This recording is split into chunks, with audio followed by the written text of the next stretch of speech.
programma, io svolgerò un intervento che ha per titolo l'inno della Sacra Rivoluzione, che avete appena sentito dai bambini, procurate di moderare parole serviranie, risposta al quesito, la Sardegna è in Europa. Mi sento molto onorato, come sardo, di poter prendere la parola in questa circostanza solenne per esporre alcune riflessioni relative alla nostra tradizione civile letteraria che desidero condividere con tutti voi in occasione di questa celebrazione del popolo sardo 2018, che è resa più significativa quest'anno per la ricorrenza del 70° anniversario della promulgazione dello Statuto Sardo, alla presenza dei rappresentanti politici, del sostituto segretario di Stato della Santa Sede Monsignor Angelo Becci, dell'arcivescovo di Cagliari, di Monsignor Corrado Mendes, vescovo di Ozieri, di tante altre persone e inoltre di tutti voi, che direi poi è la cosa più importante. Mi propongo di esaminare un particolare aspetto dell'inno della Sacra Rivoluzione dell'ultimo decennio del Settecento, cui fa riferimento questa festa da cui prende le mosse convenzionalmente in sede storica l'età contemporanea per l'Europa, per l'Italia e per la Sardegna. Partirò, come avete sentito dal titolo che ho dato al mio intervento, da due quesiti che possono sembrare da tutta prima paradossali. Il primo quesito appunto è: la Sardegna è in Italia? Il secondo quesito è: la Sardegna è in Europa? Domande paradossali, dicevo, che tuttavia hanno un fondamento storico. È noto che durante gli anni cruciali della realizzazione dell'Unità d'Italia, nel corso di una lunga polemica giornalistica con importanti risvolti politici e diplomatici di una ventilata cessione della Sardegna alla Francia, il deputato cavouriano Aurelio Bianchigioli, in un articolo che apparve nel gennaio del 1861 sul giornale torinese L'Unione, esprimeva l'opinione che, quand'anche mi diceva fosse vero che la Sardegna dovesse essere ceduta alla Francia, ciò, diceva questo deputato, che il Regno Sabaudo sarebbe stato un danno così grave, perché descriveva testualmente la Sardegna fu costantemente una appendice molto incerta dell'Italia, e aggiungeva, in tutti i sapori, appena si sovennero che fosse una provincia del loro Stato. Salvo però, aggiungiamo noi, qualora fosse vero questo, a fregarsi del titolo di Re Sardegna del 1720. Ho voluto ricordare questo episodio non per addentrarmi nella ricostruzione di quella polemica sulla cessione dell'isola che riempì le pagine dei giornali nel 1860-61 e comportò la presa di posizione delle cancellerie europee, ma perché l'opinione del deputato Comasco ben rappresentava la percezione che l'opinione pubblica dell'epoca, e non solo, aveva della nostra isola. La notizia, secondo alcuni storici, era una di quelle nuove che oggi chiameremmo una fake news sotto il profilo politico-diplomatico. Quell'opinione, tuttavia, era talmente radicata nel comune sentire che gli uomini politici e le forze democratiche del tempo, tra i personaggi da Sprogni a Rudetti, da Sotto Pintò, da Garibaldi a Mazzini, l'avversarono a lungo ed energicamente rivendicando l'italianità della Sardegna.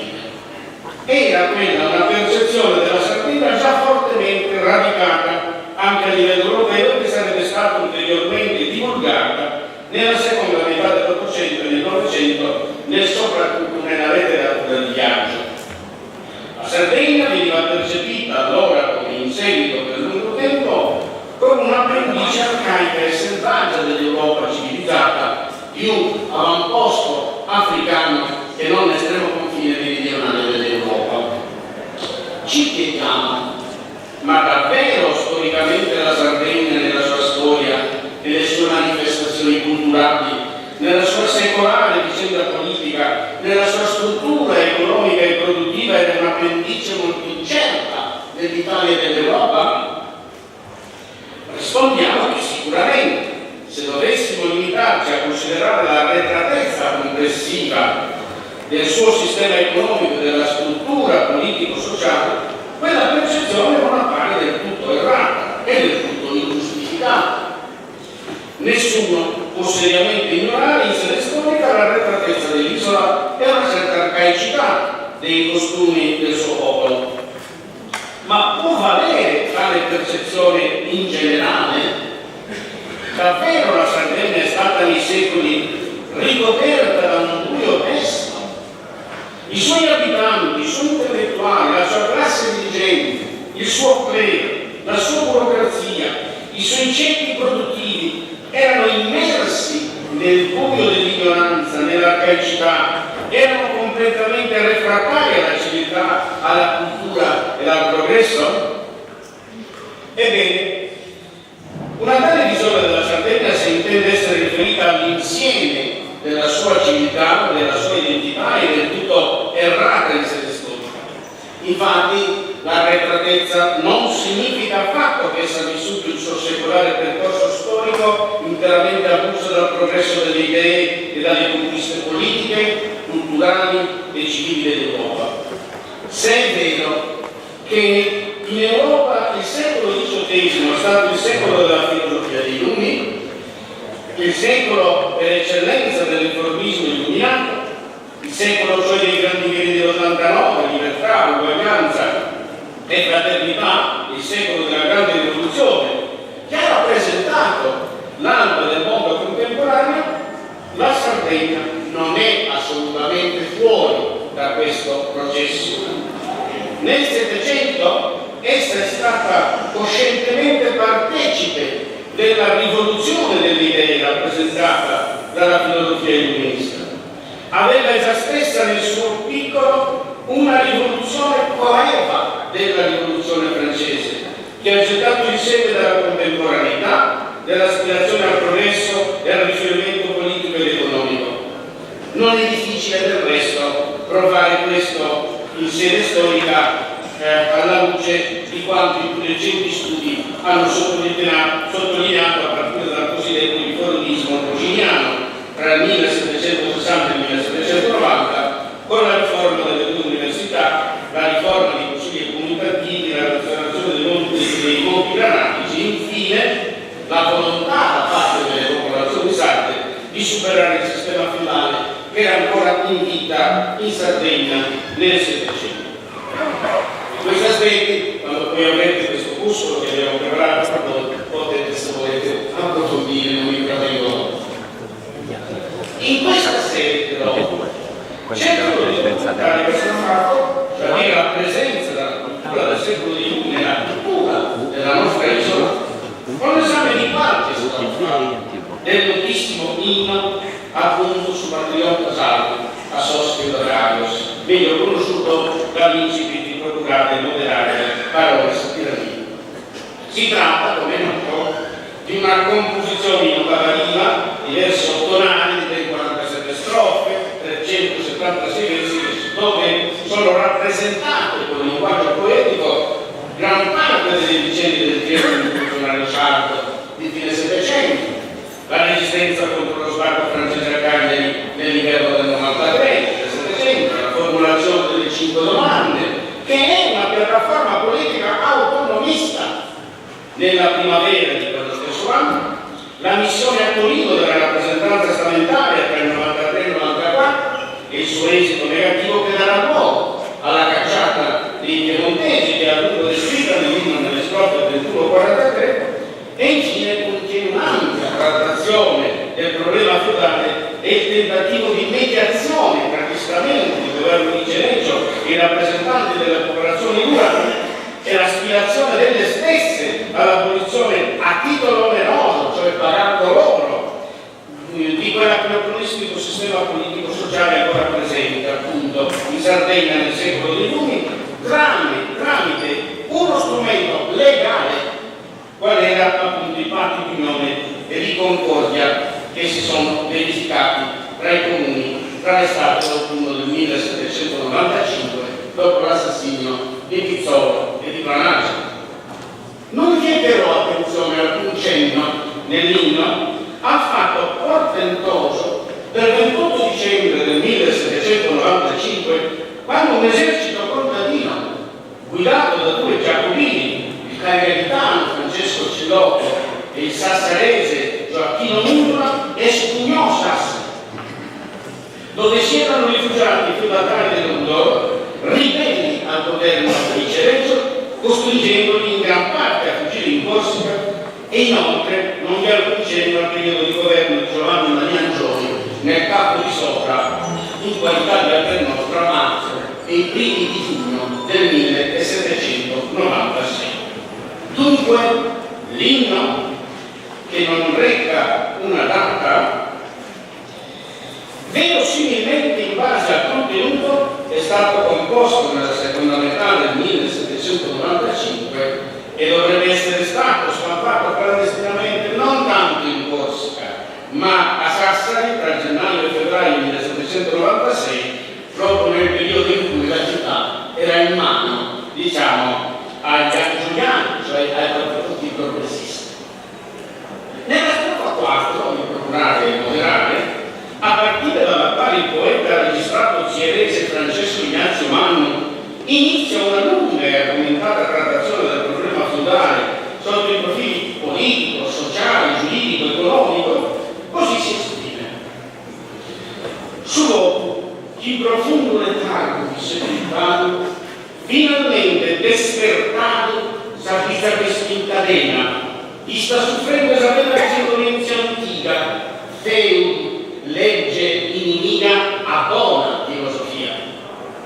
La strofa intende fondamentalmente riferirsi a un popolo, quello sardo, che si risveglia da una secolare torpore di pensiero e d'azione in virtù di una visione del mondo nuova rispetto all'oscurantismo che ne ha caratterizzato l'esistenza nei secoli precedenti. Ebbene, è questa la strofa che ci offre la chiave per cogliere il significato autentico dell'inno nel suo insieme. È opportuno ricordare a questo proposito che quando nel 1865, notate, 70 anni dopo la fuga di Angioino, il canonico Giovanni Spano pubblicò per la prima volta in Sardegna l'inno del Mannu, desumendolo dalla tradizione orale e manoscritta, molti versi si presentavano chiaramente adulterati e corrotti. Infatti, in quella prima edizione sarda fatta all'interno delle canzoni popolari del canonico Spano, del canonico Proviese, i primi 4 versi della quarta strofa suonavano così: su dopo chi profondo letargo di sepultato, finalmente disperato, s'avvisa che si incadena, eccetera. A cui da prima devo dirvi che tale lezione appare perfino plausibile.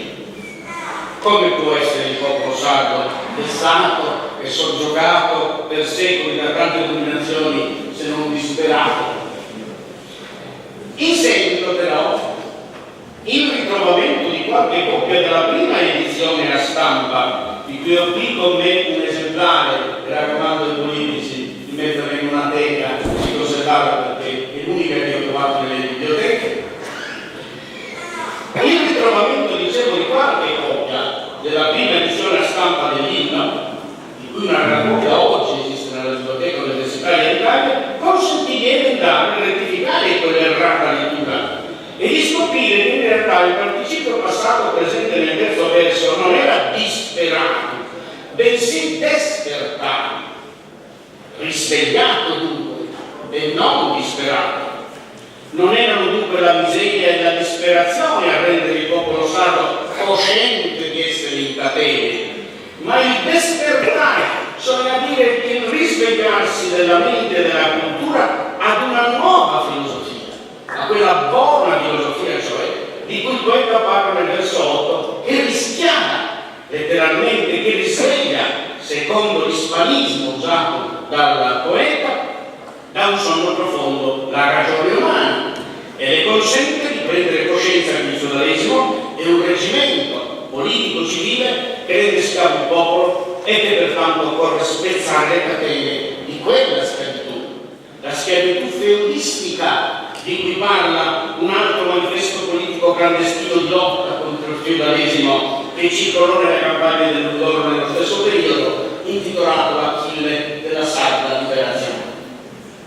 La nuova visione del mondo riscoperta dall'uomo del Settecento è la buona filosofia, come implicitamente ci suggerisce dopo. Se esiste una buona filosofia, esiste anche una cattiva, chiaramente, che ha scardinato appunto la cattiva filosofia, la filosofia dell'oscurantismo, che ha dominato in Sardegna, come dicevo, per secoli, da quando? Dal Medioevo, dall'età buia, in sazzega antichedade, come si esprime con un chiaro linguaggio luministico il poeta nel verso 6 della strofa 7. Fu quella l'età in cui poche famiglie si spartirono l'isola e se ne erano fatte padrone in un modo indegno. Degli eroi famiglie si han partito sa Sardegna in una merendina si sono fatte scoglias.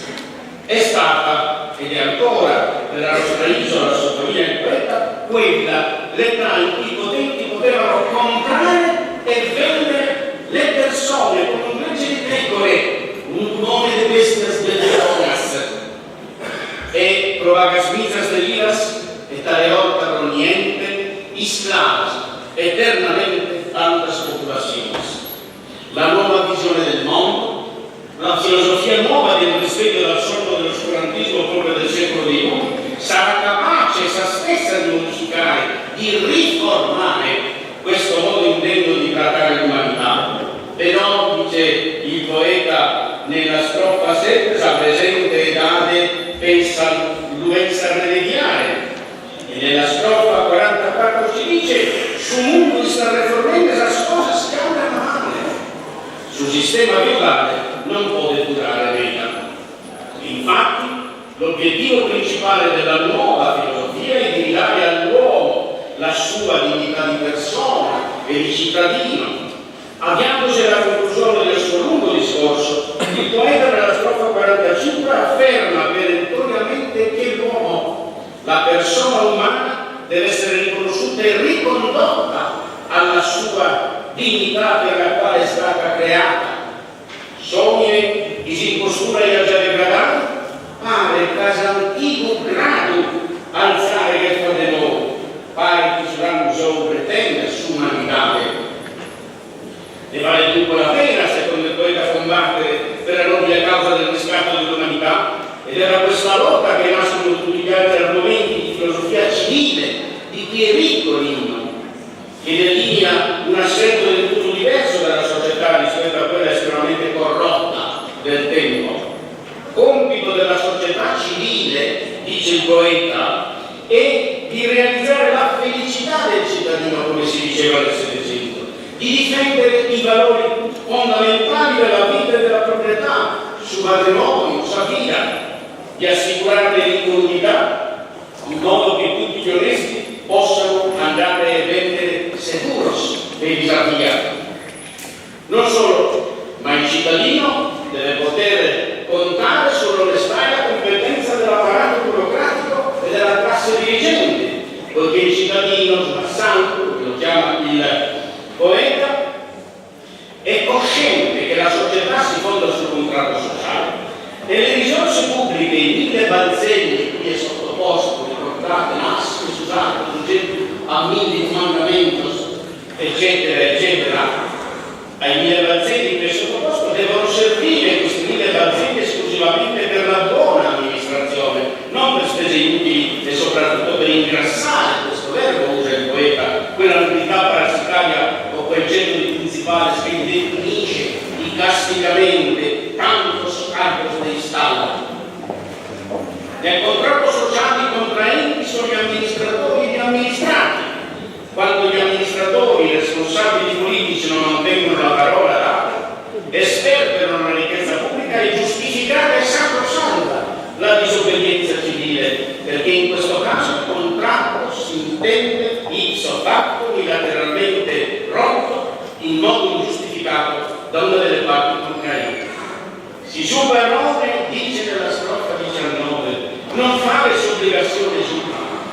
Vassallo, da parte tua, hanno preso spiegato.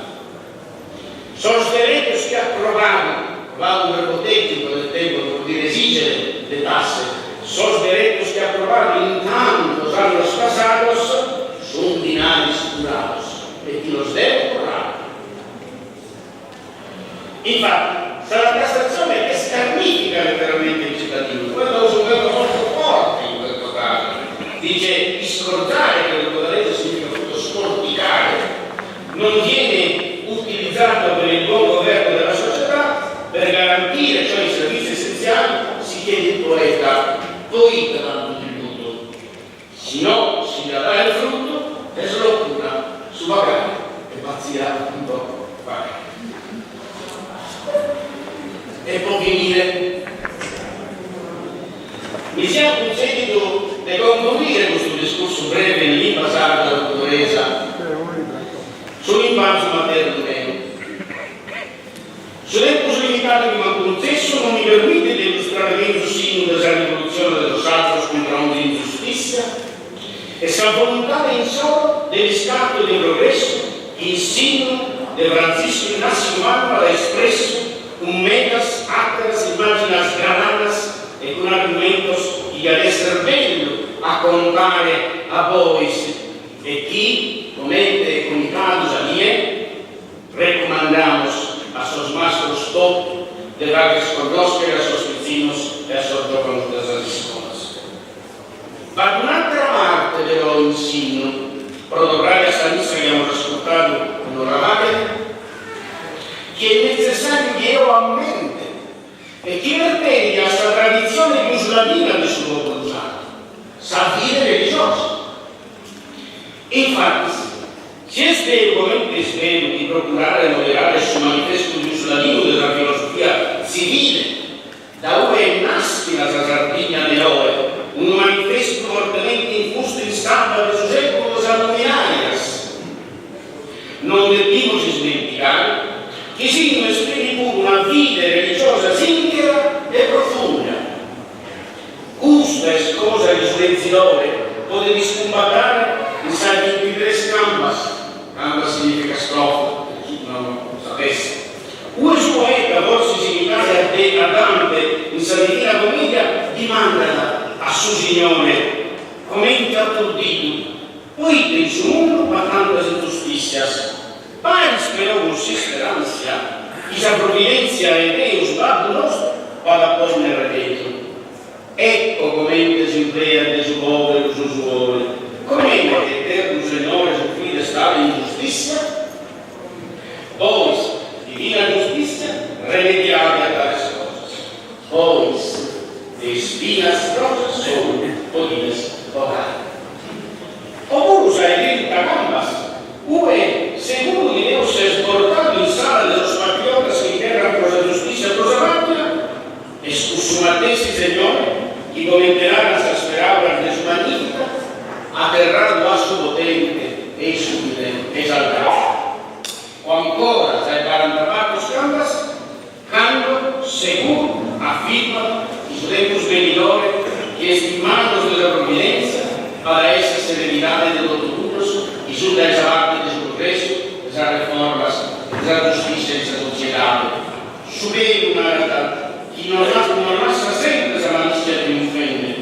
Su mundo sta riformando esas cosas que andan male.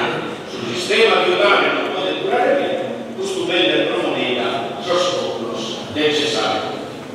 Questo raccentos.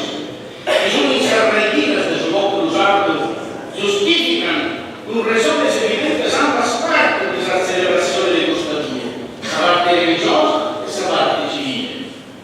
Poche la parlare. Bonnano. Il simbolo di Francisco Inácio Mano è Sacantone di Mentus de Galis di Amanca, rappresenta salvazione civile del suo popolo usato, che nasce da insapresti dalla storia nostra contemporanea, che arriva a Vinza Sannosi, Vinza Salva, e Sacantone di Mentus de Appeno, che sono stato strutturando l'imparo nella volontà di comprendere anche la latina, chiara e forte, il suo concetto suoso. E dunque, signo soprattutto la società merita finalmente che a pustis de 23 años Sebastiano Assurang-Gusou, commentenare su poeti selvare dagli gambas, cagliare di sumanità, sommi di in postura e già di cadavere, pare che s'antico grado alzare per di noi, pare che Assurang-Gusou per tenere sumanità.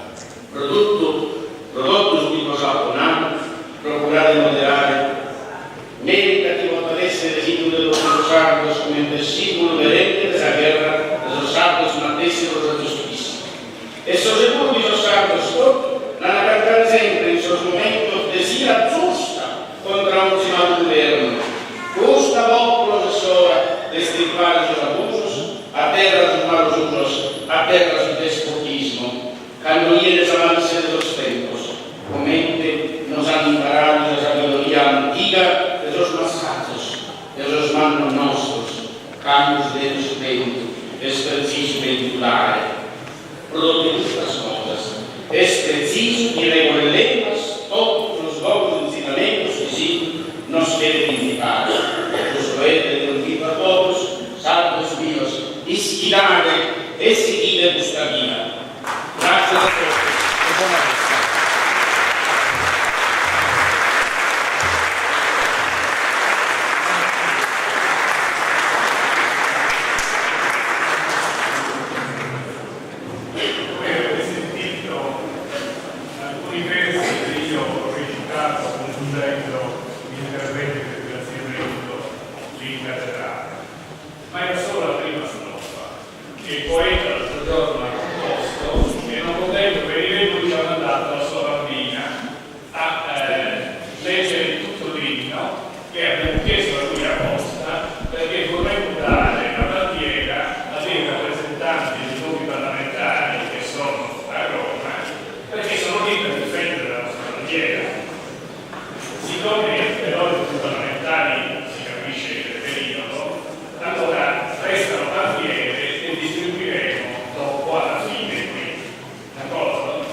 scuola della maestra Orcheggiu e il gruppo della Lega che ci hanno accompagnato sia nella messa sia in questo inizio di questa cerimonia civile. Grazie, i bambini vi salutiamo.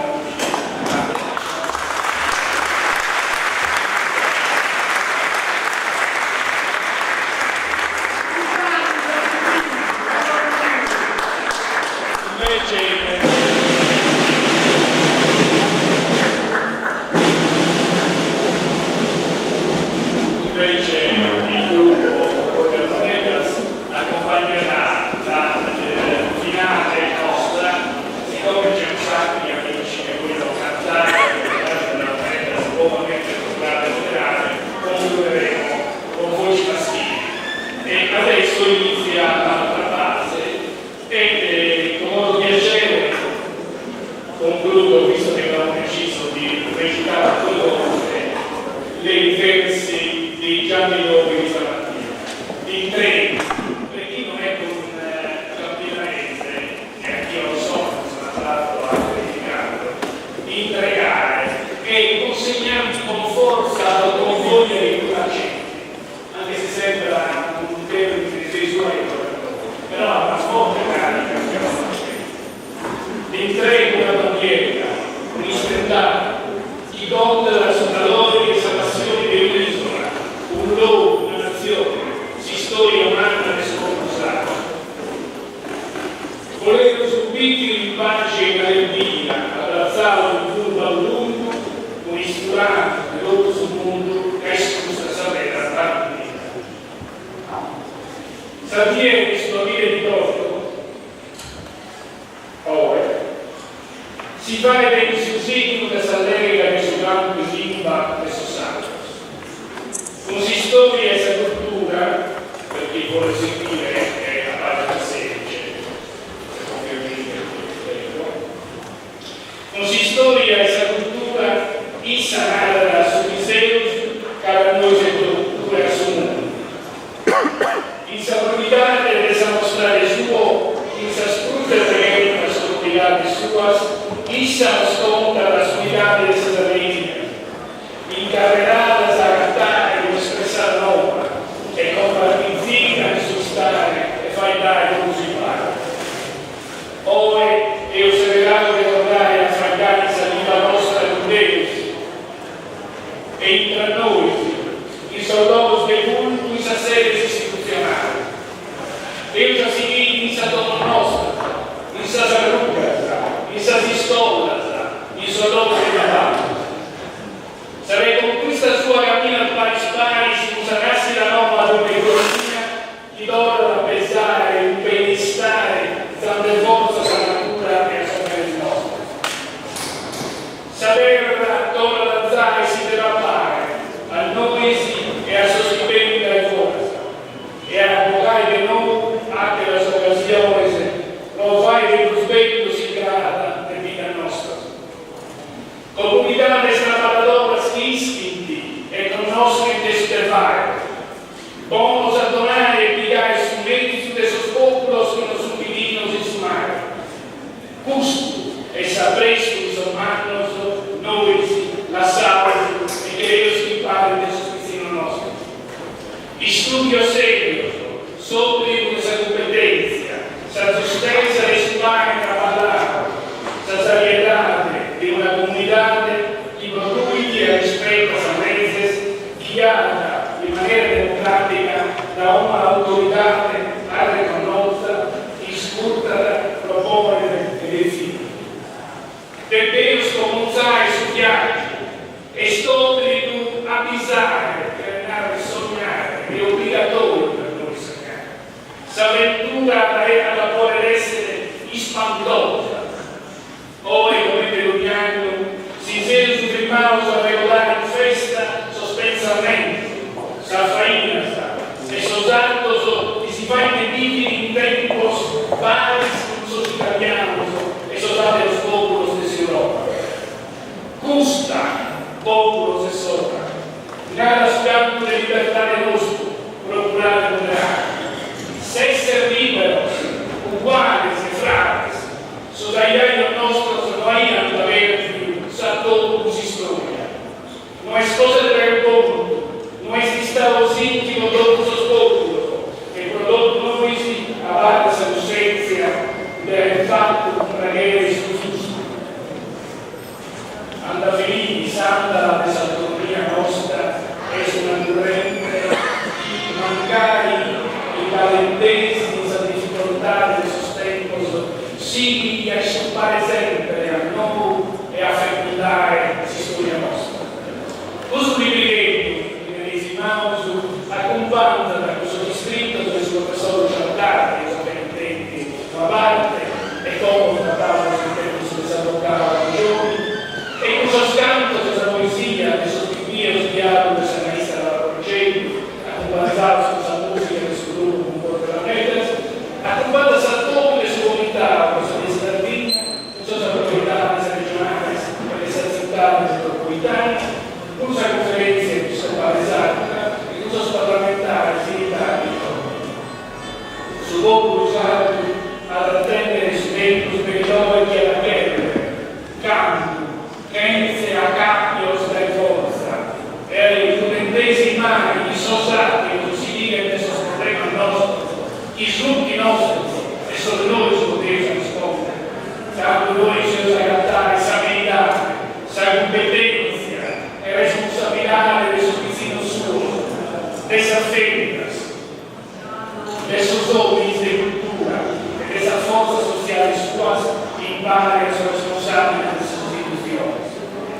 Sapienza dei suoi, sa costanza si spera, sa competenza di essere tutti impari, subito dalla ragione nostra perché essere e per dare cani.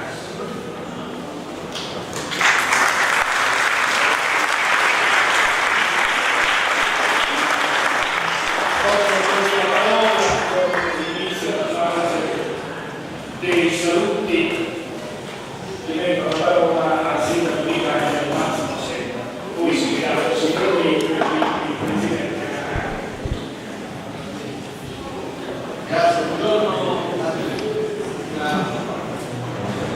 Saluto a tutti i presenti, benvenuto a Cagliari, sono Cagliari, lavoro con il governo delle regioni, della Sardegna, dalle parti d'Italia, che stasera sarà cosa del Consiglio regionale,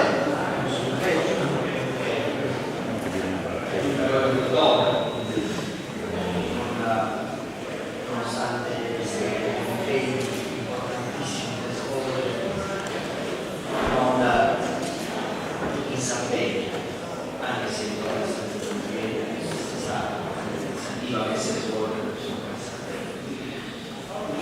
Saluto quindi le istituzioni, ai rappresentanti delle associazioni, al comitato che hanno promuovere questo momento di riflessione. Io posso pensare quando è un problema, mamma e lo gasta, e qui stiamo a studiare questa papà Gesù. La famiglia Babbo vi amare con te, quindi il luogo del vestito capitale sul tetto sulle nasce cresce casti. Quindi noi vogliamo noi in questo caso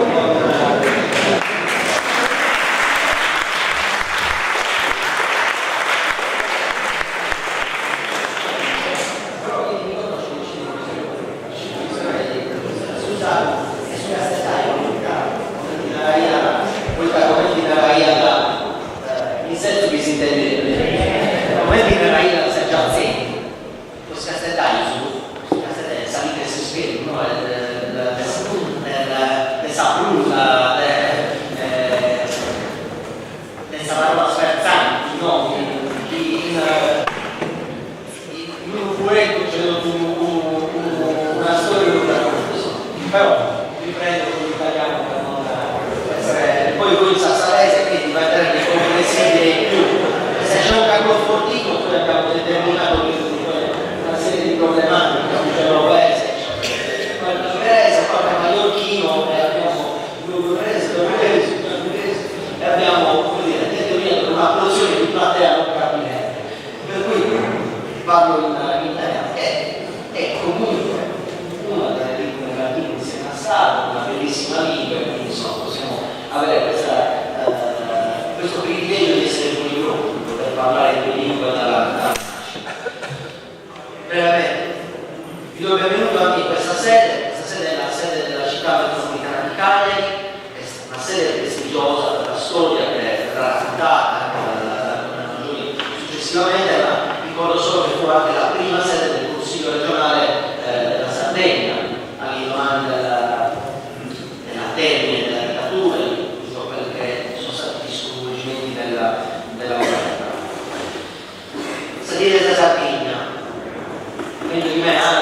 storico, delle ricostruzioni dei fatti, degli avvenimenti, dei personaggi, così come è stato detto anche in premessa, che caratterizzarono quei momenti. Sant'Ilde da Sardegna però per noi oggi significa anche attualizzare i pensieri, i temi, gli aspetti fondamentali, quell'ansia di libertà, di lotta, di liberazione, che non bisogna, e giustamente è stato detto prima, non bisogna pensare che fosse una battaglia, una lotta di solo.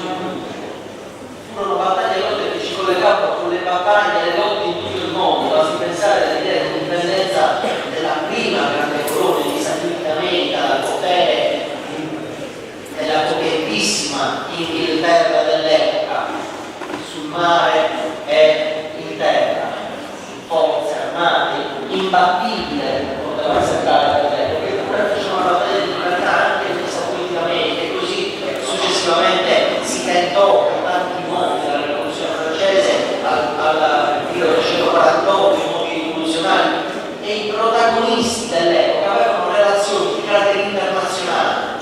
Pensate a Mazzini, che veniva controllato e pedinato a Londra e in altre realtà d'Europa. Pensate quindi ai protagonisti. Giovanni Maria Giove è stato detto che respira quei sentimenti, e siccome capisce quei bisogni di libertà, di indipendenza, di uguaglianza, di fratellanza, sono anche le esigenze del popolo sardo, cerca di riportarli in Sardegna perché quella libertà potesse contagiare anche il popolo sardo. Però noi non dobbiamo, nella giornata di oggi, dimenticarci che all'epoca ci furono anche sardi che tradirono. Ci furono sardi che tradirono le loro idee, ci furono sardi che non fecero mancare l'appoggio a Sulis, a Giovanni Maria Giove. Ci furono insomma persone che lottarono per la libertà e persone che non diedero una mano per la lotta per la libertà. Ed è la storia del mondo. Ci sono sempre stati coloro che hanno tradito, ci sono sempre stati coloro che hanno stretto legami con il diritto, ci sono sempre stati coloro che hanno fatto i racconti. E in una fase come questa, 2018, recente ricordato la Costituzione italiana, la Costituzione sarda, lo statuto per l'anniversario del 48, e quindi non possiamo mentire a noi stessi se dicessimo che quegli episodi e quei fatti non sono stati caratterizzati anche da giornate di menzogne e di tradimento. E io mi auguro che, oltre a festeggiare Sant'Ilde da Sardegna, non si debba proprio dal 364, un giorno di l'anno, festeggiare Sant'Ilde di Spercovis, e quindi ritrovare un senso di comunità sulle cose. Come si può incidere, così come fecero all'epoca quei protagonisti, come noi oggi più modestamente possiamo incidere? Sicuramente ricordando le nostre radici, la nostra storia, i fatti, i personaggi, la lingua, la cultura. Però è indispensabile che quella cultura dispieghi i suoi effetti su tutta la popolazione sarda. Noi potremmo pesare, abbiamo pesato anche nell'assemblea costituente e in altri momenti, basti pensare ai protagonisti per cui dice le storie del passato, Gramsci, Musso, pesando in termini di elaborazione politica, di idee, non tanto numericamente. E pesando anche in Parlamento quando fummo capaci di incidere, portare idee, riflessioni, tanto da poter immaginare un'idea che potesse aiutare anche gli altri, e non solo noi, talmente universale da essere un'idea applicabile da non Sardegna per risolvere alcune problematiche, ma talmente universale da dispiegare i suoi effetti positivi per il resto del mondo. E quindi il risveglio, che veniva citato prima, non il sonno della ragione, che solitamente genera angustia. E su questo ci dobbiamo unire alle battaglie anche oggi in Europa, così come ci unimmo all'epoca alle battaglie. Pensare che il benessere, la felicità, diceva Apri una bella canzone, non si può essere felici se non lo sono anche gli altri. Noi oggi siamo purtroppo anche circondati da malessere, da difficoltà economiche, da persone che fuggono da guerra, fame, disperazione, e nei campi che abbiamo sentito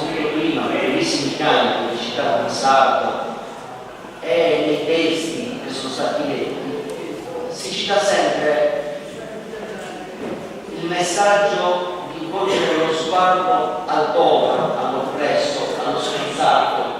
Non c'è mai la declinazione di volgere lo sguardo allo sfruttato cristiano, ebreo, musulmano, ma il messaggio universale è universale anche all'epoca.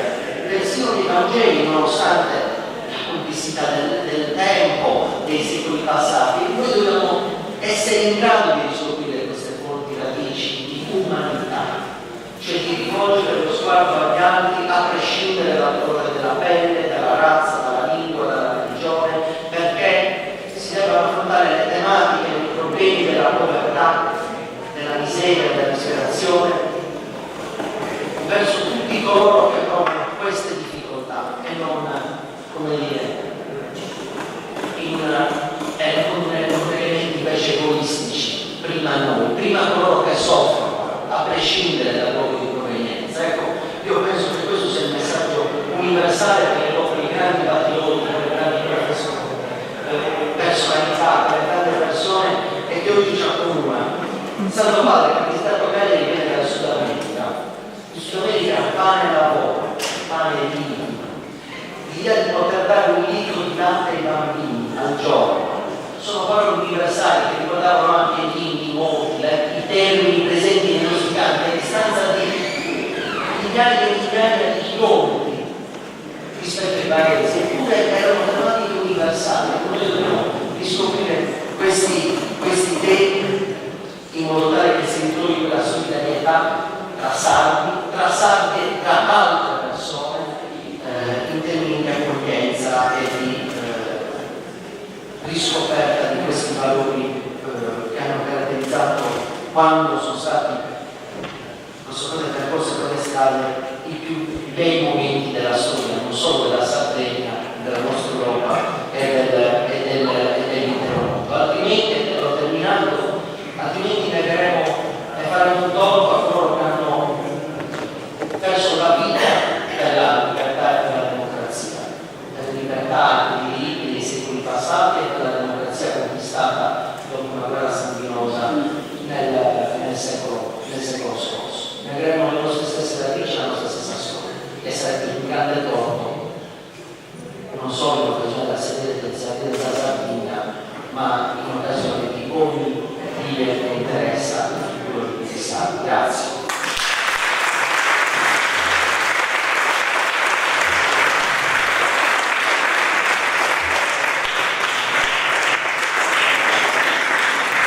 Sindaco Zeta, adesso diamo la parola a Monsignor Arrigo Nino, arcivescovo di Cagliari.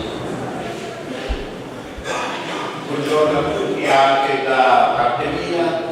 La provvidenza dispone sempre i tempi, i luoghi e le persone e quindi la mia persona in questa occasione aiuta a ricordare in maniera più concreta l'arcivescovo del 1794, Monsignor Melano, che come ricorda sempre il professor Rubettu è stato... Cos'è stato Monsignor Melano nel 1790?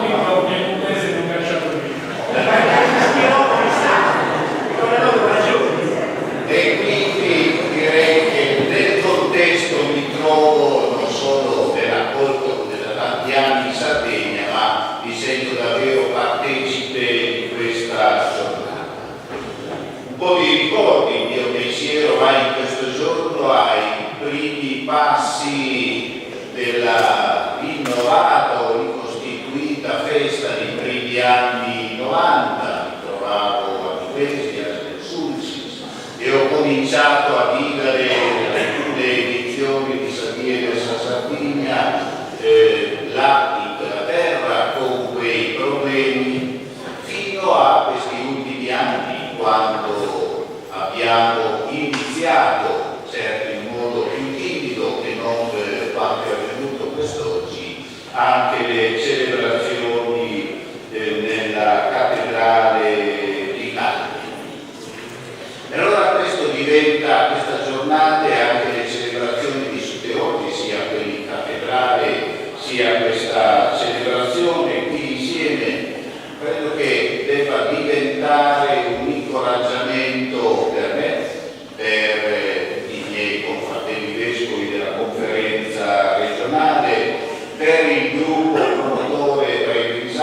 per giungere ad una collocazione ufficiale pensata, rivista, verificata dell'uso della lingua sarda, soprattutto nelle due versioni del logudorese e campidanese, per quanto riguarda la liturgia. Sono grato ai confratelli vescovi, in modo particolare a Sua Eccellenza Monsignor Recciu, per la disponibilità, non solo la sua presenza, ma anche l'incoraggiamento che ci ha dato nel proseguire questo cammino che auspico possa in tempi relativamente brevi giungere al suo compimento, almeno per gli obiettivi che ci siamo proposti. Un cammino che ha delle motivazioni profonde, non sono soltanto motivazioni culturali, locali.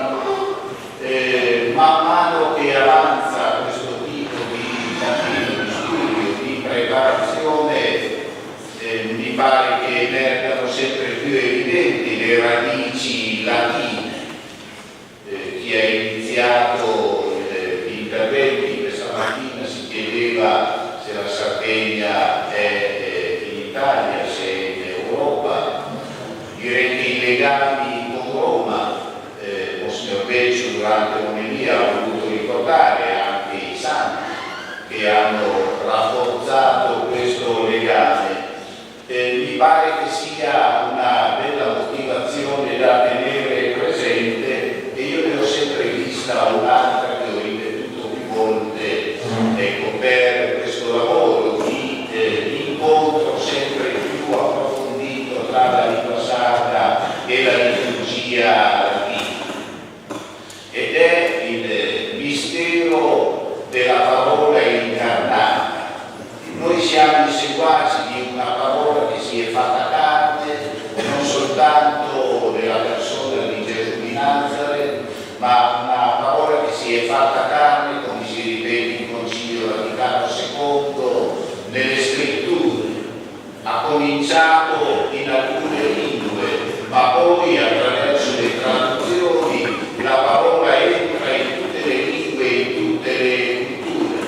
Questa a me pare una motivazione profonda, perché la parola della scrittura, poi vissuta nella liturgia, possa entrare sempre più profondamente. Lo è già molto, penso soprattutto alla pietà popolare, penso ai canti, ai rosari cantati che ho modo di condividere in tante celebrazioni nelle parrocchie dei paesi della diocesi di Cagliari.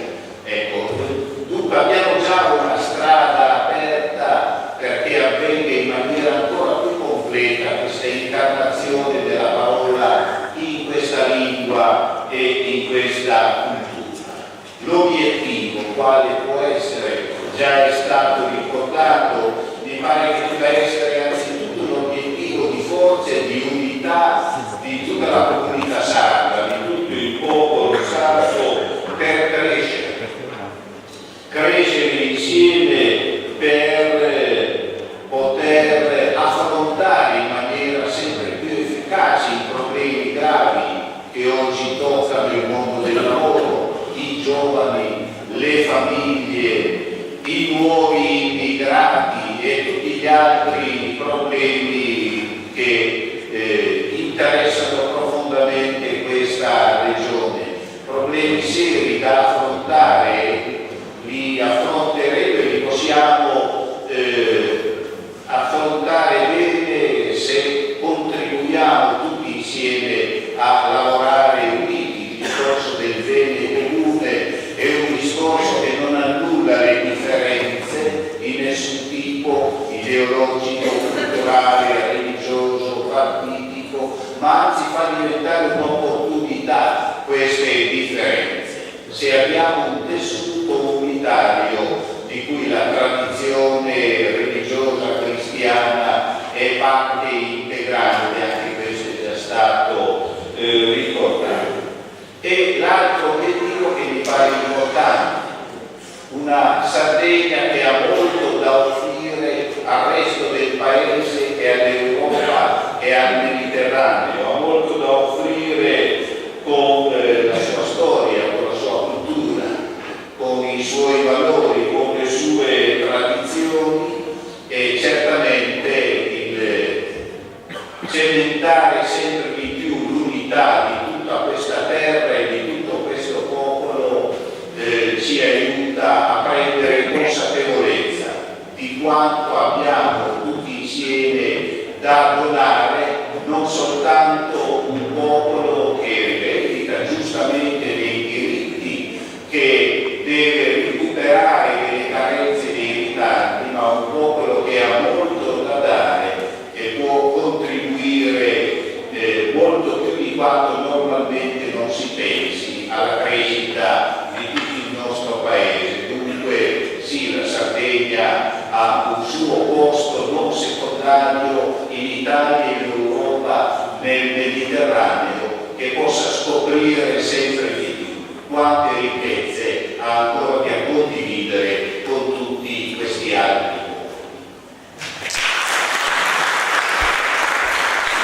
Grazie Monsignor Migli. La parola al Presidente del Consiglio regionale, onorevole Gianfranco Bonino.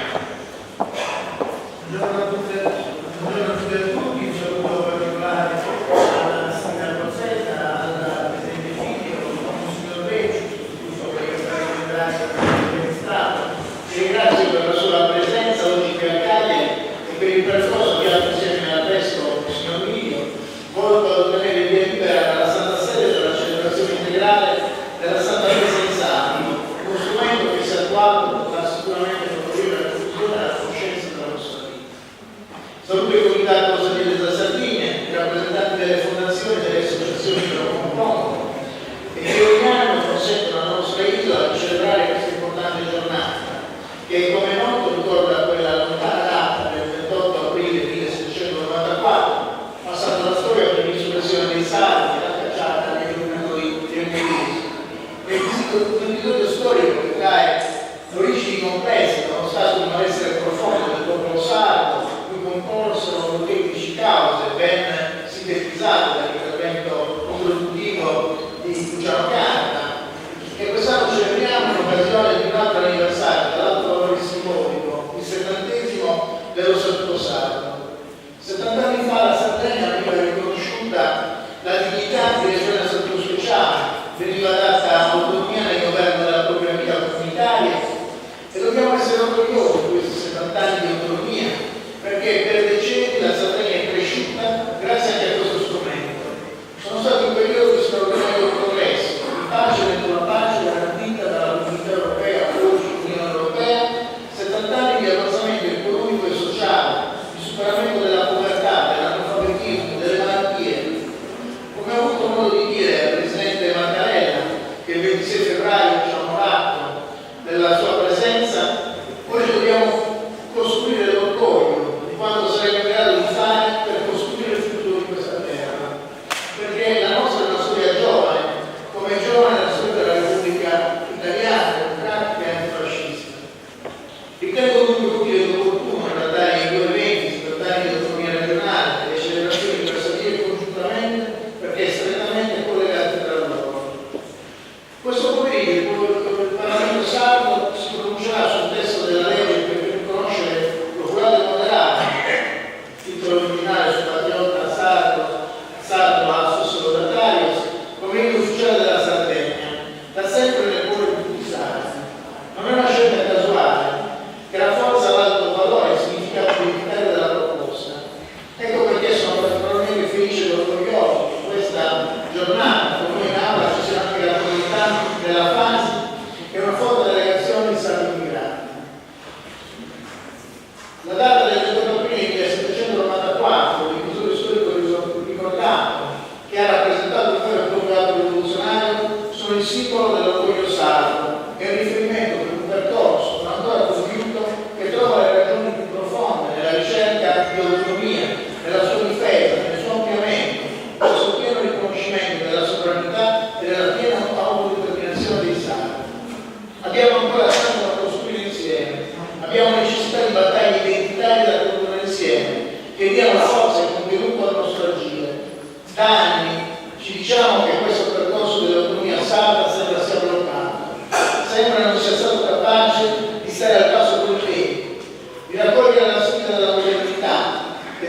considerando la propria specialità, la propria autonomia nelle necessità di oggi.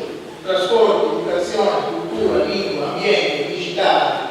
Insufficienza evidente che, come ho ripetuto più volte, non significa necessità di superamento della socialità, ma richiesta di maggiori poteri, di maggiori spazi di autonomia, perché è comune nella vita la convinzione che le radici delle ragioni della socialità della Sardegna sono non solo attuali, ma per certi aspetti oggi ancora più evidenti e incisive, e appaiono più profonde e marcate che altrove, trovando motivazioni in cause oggettive e non modificabili di carattere geografico, oltre che storiche, politiche e istituzionali. La nostra condizione oggettiva di isola, ad esempio, comporta rispetto al territorio della penisola l'impiego di maggiori risorse per assicurare alla comunità anche i servizi più essenziali. La Sardegna, proprio a causa di questo, è esclusa da tutti i sistemi di rete nazionali ed europei, con gravissime conseguenze e penalizzazioni. Il riconoscimento in Costituzione del principio di superiorità è sicuramente un percorso volto a coinvolgere i sardi in una battaglia comune dall'alto valori identitari. L'obiettivo è quello di ottenere un diritto egualitario che l'Italia deve riconoscere alla Sardegna e ai suoi minori. La conquista della nostra autonomia 70 anni fa ha dato voce ai sardi nei rapporti con lo Stato, dandoci la possibilità di governarci molti anni.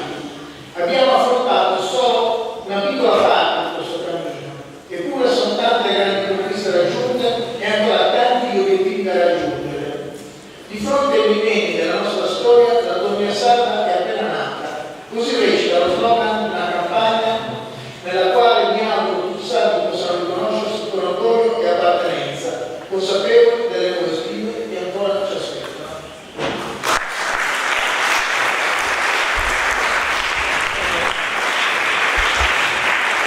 I lavori sono organizzati in questo modo, dopo i saluti dei cagliaritani che hanno ricevuto, siamo qui, il comitato propone una relazione ambiziosa che è riportata qui, radici storiche e prospettive dell'autonomia fossata, che è molto interessante perché ci fa leggere di come nel tempo nasce l'idea autonomia. Dopo questo intervento ci attendono due interventi molto attesi, che sono quello previsto di Consiglio Becciu del Presidente della Regione, ma all'interno di questo dibattito sono previsti importanti interventi dei nostri parlamentari. Ecco, contiamo di arrivare all'una, ma semplicissimo prima, credo ci siano anche altri interventi pronti, che lasceremo aperti. Ma se direi che oltre l'una non possiamo andare perché abbiamo già detto che 3 minuti. Va bene, la parola a Giorgio, direttore dell'Istituto Gramsci e vicepresidente della Fondazione Sion. Grazie. Oggi siamo riuniti in questa prestigiosa sala carica di storia alla presenza delle massime autorità civili e religiose per celebrare San Pietro e Santa Sardegna, la giornata del popolo santo. Il luogo prescelto non è certo casuale, come ci ricorda il grande dipinto che è stato in spalle, realizzato da Vittorio Giro Tuschi, e in questo locale, in questo spazio che nel 1421 Alfonso Magnanimo convocò il presidente uno dei primi paragoni sardi. Come? No, 1421. Andate 1421.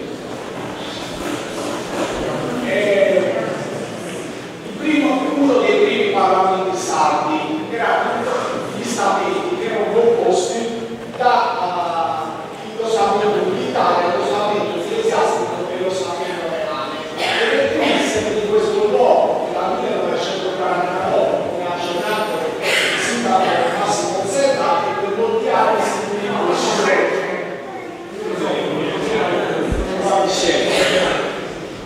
Ma i risultati, siccome ci sono persone in piedi, e qui bisogna che siano forse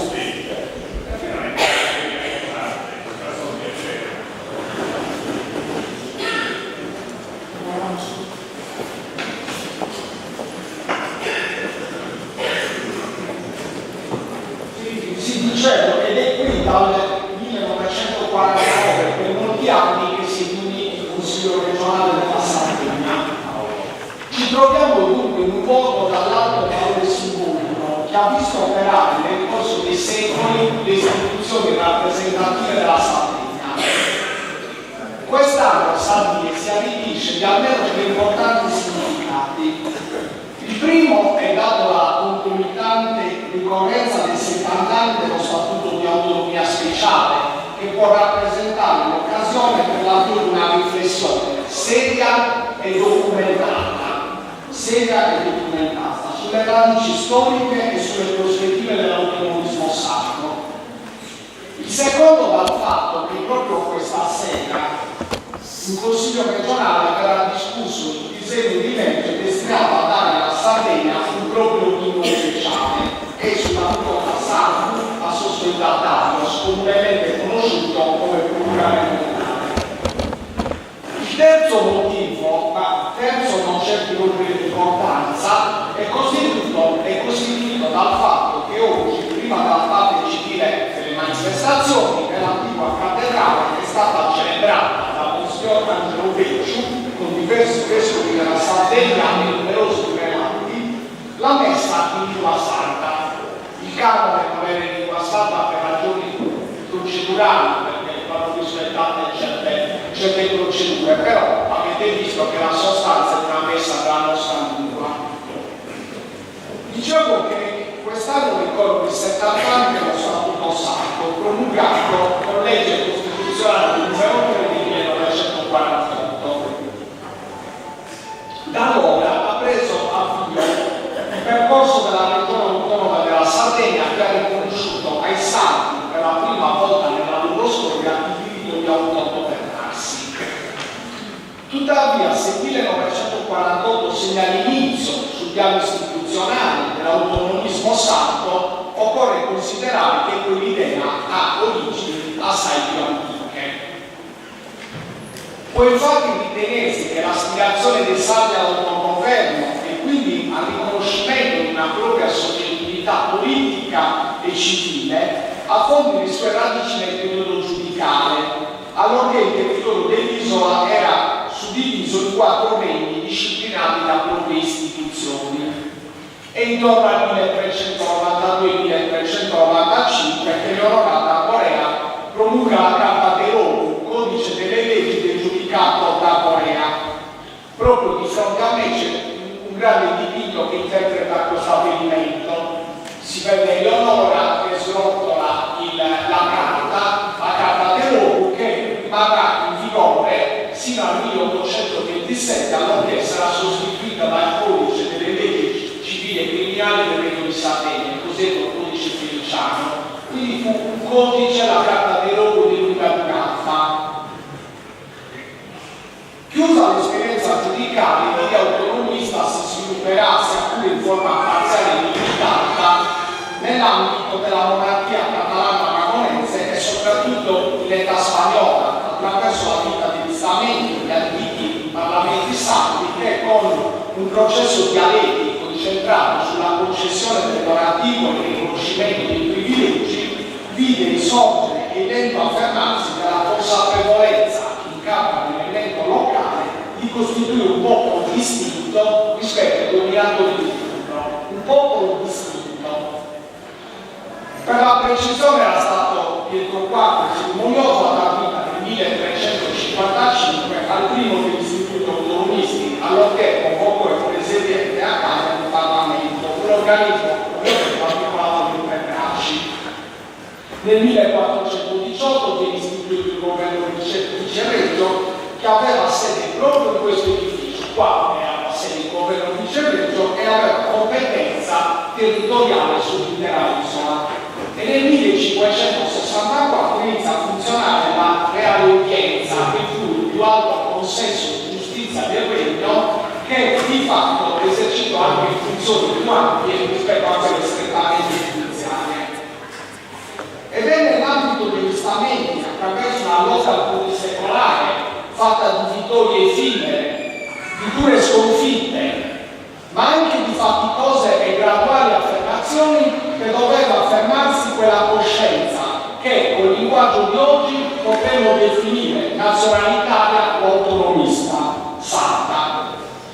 In quelle antiche istituzioni rappresentative si sviluppò soprattutto nella seconda metà del Cinquecento e poi nel Seicento la lunga e tormentata lotta per gli impieghi, con la quale veniva rivendicata l'attribuzione degli incarichi pubblici, sia civili che militari, delle prelature ai sardi. Quella diffusa consapevolezza di costituire un popolo distinto riemerge poi ad un livello di maggiore maturità proprio alla fine del Settecento, durante il triennio rivoluzionario sardo 1793-1796. Qui si va dalla resistenza al tentativo di invasione francese alla formulazione alla Corte Sabauda delle 5 domande, una vera e propria carta politica autonomista, come ha detto Luciano Carta. All'insurrezione cagliaritana del 28 aprile 1794 si raggiunge la secessione sassarese e poi ai voti antifeudali 1794-96 che videro il generoso protagonista Giovanni Maria Angioli. In questo percorso di carattere fortemente autonomista e nella circostanza contraria all'assolutismo, quindi illuminista, antipiemontese, è ben chiaro, anche se l'epilogo della sarda rivoluzione lasciò la memoria ai tanti patrioti che si erano spesi per quella causa. In particolare l'insurrezione cagliaritana del 1794, che ancora viva nella memoria collettiva, che sta proprio alla base del Sapiente Sardegna, istituita con legge regionale numero 44 del 93, è un momento alto che tutti gli anni si celebra per l'iniziativa della Regione Autonoma della Sardegna in collaborazione con numerose associazioni e fondazioni costituite in apposito comitato. Questa circostanza, tra l'altro, ha contribuito a inaugurare una serie di studi storiografici che hanno gettato nuova luce su quei fermenti di rinnovamento economico e civile e sulla circolazione di idee politiche che l'insurrezione aveva reso possibile. È un periodo anche assai interessante questo, che ci racconta, forse meglio di ogni altro, la vicenda di un popolo, il popolo sardo. E come in un grande affresco narra anche le sue attese, le sue rivendicazioni, le sue lotte, il suo affacciarsi alla storia e la sua ferma volontà di prendere parte da protagonista. Le lotte sono quelle che contadini, pastori, intellettuali, dall'inizio del Settecento conducono in tutta l'Europa contro il feudalesimo e l'ancien regime. E sono proprio quelle lotte che danno l'avvio nel vecchio continente alla conquista delle libertà moderne che segnano l'inizio dell'età contemporanea. Chiusa la gloriosa pagina della sarda rivoluzione, dopo qualche decennio, nell'ambito delle idee risorgimentali che avevano scosso un po' tutta l'Italia, anche la nostra isola è attraversata da un'ondata di entusiasmo popolare che trova forma in un variegato movimento di opinione favorevole alle riforme economiche, sociali e politiche. Tale movimento, come tutti sanno, nel novembre 1847 diede vita alla formulazione della richiesta di fusione perfetta della Sardegna con gli stati di terraferma, che poi venne accolta nel novembre del 1847 da Carlo Alberto, che annuncia la fusione perfetta. Finisce qui la lunga storia dell'antico regno di Sardegna, voluto da un pontefice, come sapete, a cui faccio capo, e quindi finiscono le sue leggi, i suoi ordinamenti, le sue istituzioni, cessano gli stamenti, dice beh non c'è più, una reale udienza ovviamente viene meno, e l'anno seguente i sardi entrano a pieno titolo a far parte del primo parlamento cittadino, sono anch'essi italiani. La fusione però non portò quell'effettivo beneficio alla Sardegna, che continuava ad essere relegata da condizioni di tipo coloniale. I veri problemi non trovavano adeguata soluzione. Nell'arco di pochi anni matura la coscienza della necessità di una durazione autonomista per dare alla Sardegna un ruolo meno subalterno rispetto al continente. Tuttavia, quando all'indomani dell'unificazione nazionale si dovette disciplinare la vita del nuovo Stato italiano, la scelta fu quella dell'accentramento.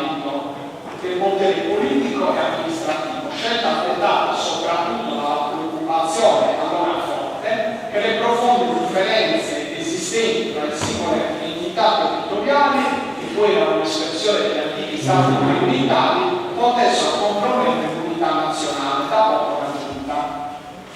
In realtà l'analisi storica, quella condotta seriamente, dimostra che tale scelta, ben lungi da favorire l'organizzazione di una salda e profonda realtà, ritardò solo la crescita democratica e la coesione sociale del paese. Perché se ci sono ingiustizie non ci può essere coesione sociale.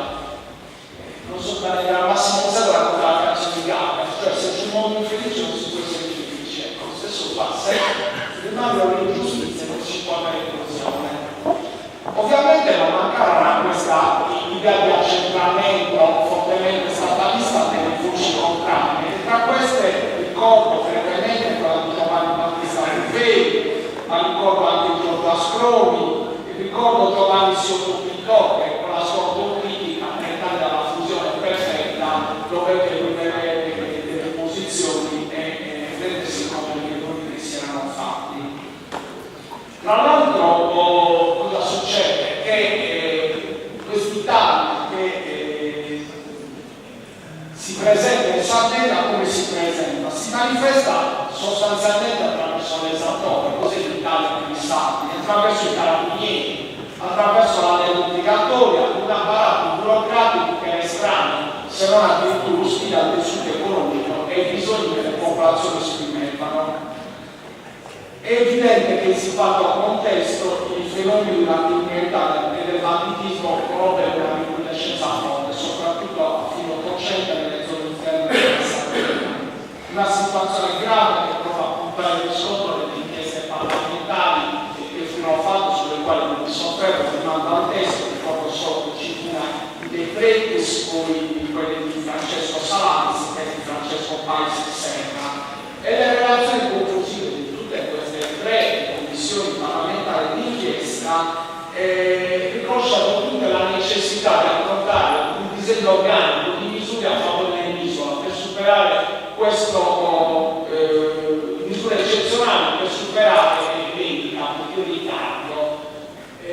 Questa cosa si arrivò con Francesco Concordo ai primi del Novecento con un testo di leggi a favore della Sardegna raccolto nel 1907 in un testo unico, anche su questo non mi soffermo, ma il lavoro di Concordo fu molto importante. Arriviamo velocemente ai primi del Novecento, dove la Sardegna scrive intellettuali di altissimo livello, da Piazza Veneta a Sebastiano Sata, Francesco Ciusa, che diventano emergenze nazionali. Ciusa stabilisce la Biennale a Venezia, Veneta prende il premio Nobel per la letteratura, Sebastiano Sata sappiamo che grandi intellettuali era, ma c'è anche un giovane nuorese, Arturo Del Fegno, un giovane socialista che si mette alla testa del movimento antiprotezionista che che chiede un'adeguata soluzione della questione sarda in questo periodo che matura il tempo in questione sarda.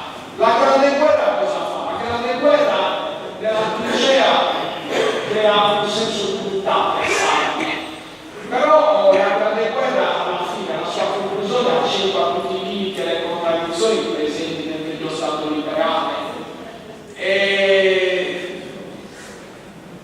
In Sardegna il rientro dei combattenti è un momento drammatico. Comunque si sviluppa un movimento in cui in Sardegna deve la forza, la capacità di sviluppare un'azione autonoma e consapevole finalizzata al riscatto economico e sociale dell'isola. Erano soprattutto gli intrepidi sardi che avevano combattuto una brigata a Sassari ad animare il dibattito che ben presto avrebbe dato vita a un partito politico, il partito Salvazione, che indicò la strada per costruire una nuova organizzazione della vita economica, sociale e politica in chiave autonomista.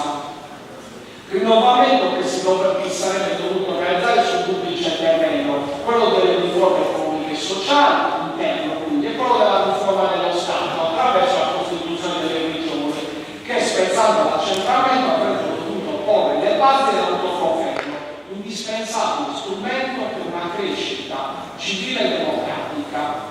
È in questa prospettiva che si sviluppa un ampio movimento di idee che vede tra i suoi protagonisti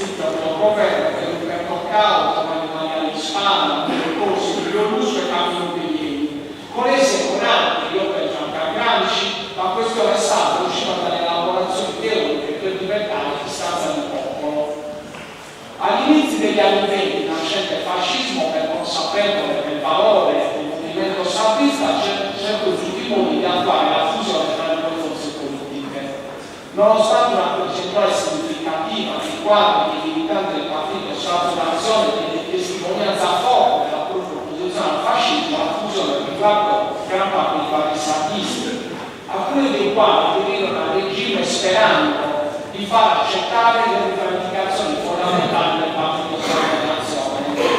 In realtà si verificò in epoca fascista, come sappiamo, la storia non è un giudizio politico, presso il giudizio storico si verificò un maggiore accentramento, ancora più rigoroso rispetto al passato. In compenso, perché bisogna dire la verità, grazie al saldo fascismo venne approvata al Parlamento la cosiddetta legge sul Milano. La legge sul Milano consentì gli interventi straordinari della Sardegna che avevano un'utilizzazione che mai si erano visti prima da allora, che consentono di realizzare tanti edifici civili. Pensate al Catania sui palazzi di giustizia, la sede del TAP, opere pubbliche, le poste, la casetta dei carabinieri, per esempio, ma tanti edifici tribunali che sono organizzati con questa legge, ma si realizzarono per interventi all'interno dell'isola, per esempio, e questo va detto. Arriviamo velocemente al 25 luglio del 1943. Il Gran Consiglio del Fascismo vota la sfiducia a Mussolini, l'armistizio l'8 settembre, la Sardegna viene sottoposta ad un governo militare alleato che porta all'istituzione dell'Alto Commissariato per la Sardegna. Ecco, l'Alto Commissariato per la Sardegna è un po' il nucleo di quello che poi affiancandosi attraverso una giunta di una consulta regionale darà vita alla prima idea di statuto sacro, alto commissario regionale Pietro Prina di Pozzo Maggiore, che eserciterà queste funzioni dal 29 gennaio del 1944 sino all'8 maggio del 1949, che segue la soppressione. Mi avvio alla conclusione. Quel periodo storico fu caratterizzato sicuramente da grande capacità culturale, da forti tensioni politiche e sociali, ma anche da un consueto ottimismo che sempre sono applicate le preoccupazioni delle terre, della pianificazione della riforma agraria da parte dei braccianti. Gli anni in cui si intende l'ammodernamento dell'economia si apre il dibattito sulla nascente autonomia. Ed è in questa pendenza che viene elaborato lo statuto sacro e frutto a pari della Costituzione della Repubblica della positiva collaborazione tra partiti politici di diverse ispirazioni. C'era il grande autonomismo cattolico, il solidarismo socialista, gli idee liberali che entrarono in questa Costituzione come nello scorso statuto sacro. Discusso in via definitiva nel gennaio del 1948, era stato sottoposto in presenza al vaglio della Commissione 75 e venne poi definitivamente approvato con un forte impegno di alcuni personaggi che voglio ricordare, che sono Renzo Lattoli, Emilio Lus, Antonio Segni, Pello Spano, Salvatore Manironi, Pietro Mastino, Enrico Sainz e Enrico Soli. Anche qua si tratta di componenti politiche diverse che hanno elaborato un quadro di collaborazione positivo, perché la collaborazione tra forze diverse non è necessariamente, cioè non può essere senza la democrazia di trovare punti di incontro ragionevoli. L'approvazione dello statuto va da quest'anno una risposta quindi alla plurisecolare aspirazione all'autogoverno un modello di organizzazione democratica. In quel particolare momento storico speranza e consenso, creatività e mobilitazione si fusero nella coscienza collettiva dei sardi. Tuttavia, già sul finire degli anni 70 e 900 inizia la riflessione profonda sui contenuti dell'autonomia. Tale riflessione tuttora in corso rende necessario un approfondimento serio sulle ragioni della specialità per verificare la qualità e il significato del riconoscimento di un'autonomia differenziata a favore della nostra isola. E certo che l'autonomia potrà collocarsi nell'orizzonte internazionale ed europeo, caratterizzato dalla crescente interdipendenza tra le diverse aree del mondo e dal fenomeno della globalizzazione. In altri termini, l'autonomia dovrà essere ridefinita per rispecchiare una realtà profondamente mutata nei suoi tratti materiali e immateriali, ma dallo spazio dovrà essere riservato anche alla tutela del paesaggio e dei beni ambientali e culturali che sempre più costituiscono alla formazione della nostra identità culturale in un contesto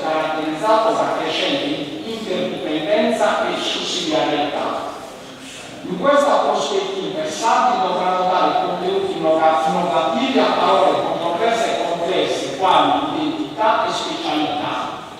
L'idea originale forte intorno a cui fondare il nuovo patto dello Stato risiede nella peculiarità della nostra terra, del suo popolo e della sua cultura, che la distinguono dalle altre parti della Repubblica. In altri termini, a 70 anni dall'approvazione dello Statuto speciale, occorre riscoprire e valorizzare una concezione dell'autonomia come apertura alla interazione tra i popoli nel rispetto delle diverse identità. L'autonomia non può quindi ridursi ad una forma di chiusura rivendicazionista, ma deve aprirsi al mondo moderno per consentire alla Sardegna di partecipare con la sua identità storica e politica, che in una è complessa, ai processi di integrazione economica e culturale che hanno di sempre più dovranno avere dimensione europea e mondiale. Vi ringrazio.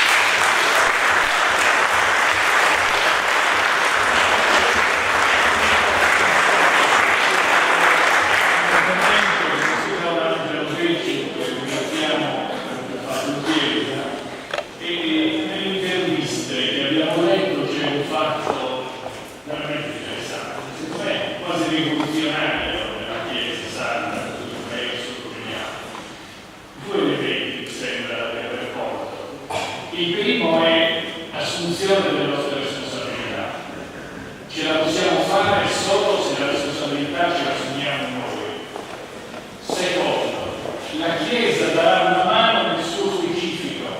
La Chiesa non fa il sindacalista, non può sostituire i politici. Oggi ha fatto un pezzo di quello che si può fare, di quello di cui abbiamo bisogno. Cambiarci dentro, avere più fiducia a noi attraverso le nostre parole. E poi sono anche attraverso i risultati. Grazie signor Pesce. Sì, buongiorno a tutti di nuovo. Io non voglio dilungarmi tanto, già siete stati pazienti nell'ascoltarmi durante la messa. Ho qui un intervento un pochino elaborato, adesso me lo lascio. Solo un concetto. E questo qui, innanzitutto sì, è una gioia per me essere con voi, celebrare con voi questa giornata di Sardegna, e la prima volta che facevo qui in Sardegna ho avuto anche la possibilità a Roma, i gremi sardi mi invitano proprio questi giorni nelle Garbesse, in Tarquinia, e quindi con loro ho vissuto questa giornata, anzi il mio pensiero era proprio ai sardi che sono qui e vivono non solo Lazio, ma in tutto il mondo.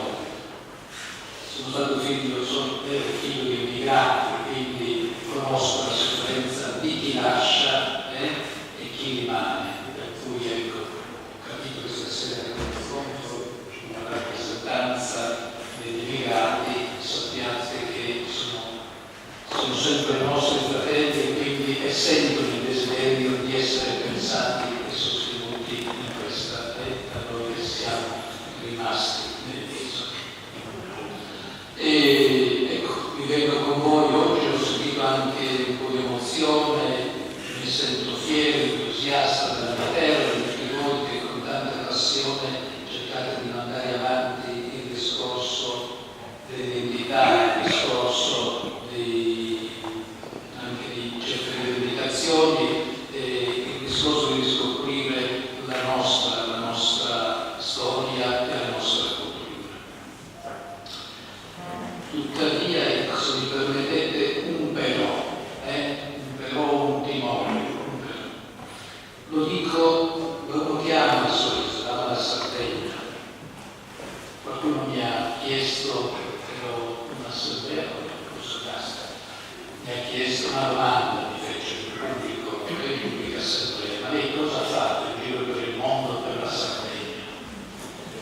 E io ero rappresentante della Santa Sede, notato della Sardegna, e per cui ecco, come prete, come nunzio apostolico, devo presentarmi come portatore dei valori della Santa Sede che seguire la Chiesa, diciamo, del Vangelo. Ma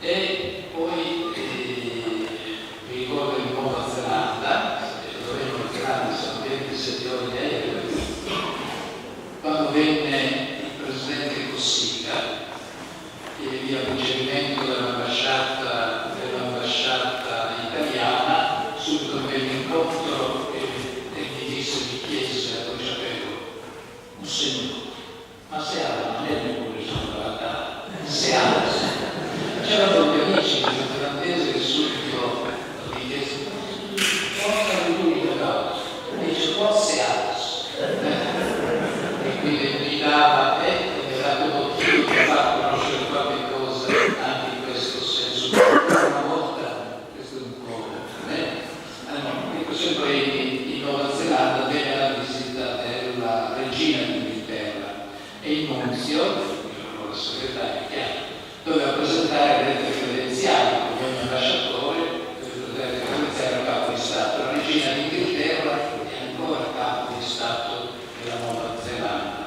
Quindi ho dato l'occasione, quindi la cerimonia, e poi finito il discorso, vedo che la regina subito si dirige a me, non tanto emozionata da me, e mi chiede, where do you come from? Di dove vieni, signore?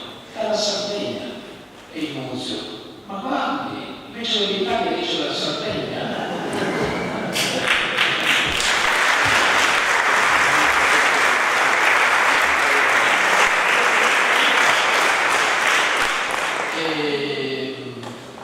Però qualcosa di bello pure ancora più significativo, nunzio in Angola, ecco, ricordo vedo che ho lasciato in Angola e la costruzione di una chiesa finanziata dalla diocesi di Ozieri, dal vescovo Monsignor Sanguinetti, vennero in visita e poi vollero lasciare come ricordo la costruzione di una chiesa, ma assieme alla chiesa la scuola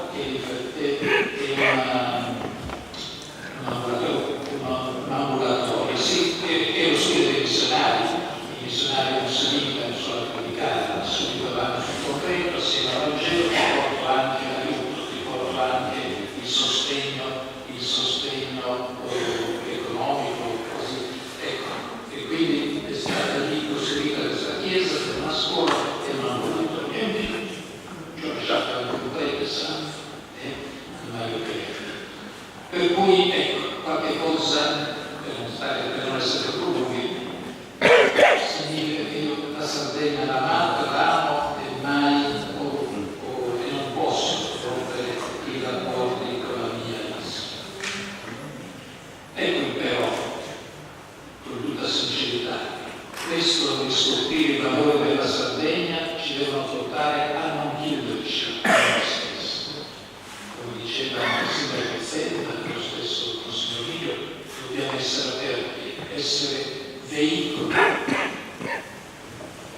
verso gli altri, portatori dei nostri valori verso gli altri. I nostri valori avete elencati tutti, ecco, sono la nostra cultura, sono i valori dell'ospitalità, perché tutti ce li riconoscono, sono i valori della lealtà, della franchezza. Anche io mi chiedevo, ma con il Papa, quali valori sa di voi? Anzitutto lui sa la parola figli di ferro. E le volte che vengo dice, ma non esagerare con figli di ferro. Per dire, ma la franchezza, la sincerità, il voler bene della Chiesa, voler bene della zona di saper dire con sincerità, con franchezza, credo che tutto mi pare sia un elemento tipico dei sardi, che forse per questo aver combattuto contro il padrone feudatale ci rende orgogliosi, gente fieri e non gente che sta lì a dire sì perché il padrone vuole sentire sì o no perché vuole sentire no. Siamo persone sincere e franche. Quindi dobbiamo essere ricchi di tutti i nostri valori. Nello stesso tempo per l'uso della lingua sarda, bellissimo, sono stato con detto stamattina, una volta che cercavo il sardo, non dico che è uno sforzo, ma mi è piaciuto pure, poter esprimere il sardo, la rivolge la nostra lode a Dio. E la Chiesa, lo sapete, tutta la storia ha avuto un ruolo determinante, no? Nell'uso della lingua sacra. Pensiamo solo alla decisione del Concilio di Trento, in cui chiese in tutte le parrocchie del mondo di dover scrivere, dovevano scrivere i 5 libri. Il registro del battesimo, il registro della cresima, il registro dei defunti, e poi dei matrimoni e lo status animale. E dunque dovevano scrivere, mentre registrare in Sardegna poi dovevano scrivere, spesso in santo, quindi preti vari diedero un grande contributo per la diffusione della lingua, eccetera, eccetera. E anche ultimamente, mi pare il Concilio Sardo, la stessa conferenza episcopale, hanno preso a cuore questa necessità e questo desiderio di Sardo di potersi esprimere nella nostra lingua. Però ecco, nella nostra liturgia, perché usare la liturgia ci sono dei vari incontri, che sappiamo, un incontro perché, come dicevo prima, la lingua non può dividerci, deve aiutarci a comunicare, e soprattutto nella liturgia cosa facciamo? Alla fine. Se dicevano i logudoresi, i canteresi mi capiranno, il contrario, i sassaresi mi capiranno, i gauresi, allora si dovranno stabilire momenti, occasioni in cui poter celebrare, ma voi immaginate, non è che si possa fare una legge comune e mi spiace. Devo dire però è la realtà, perché dobbiamo essere anche onesti, con una legge che ci vuole celebrare comunemente esatto. Non penso che abbiamo questo, no? E per di più i nostri continentali dovrebbero andare sotto la messa, eccetera,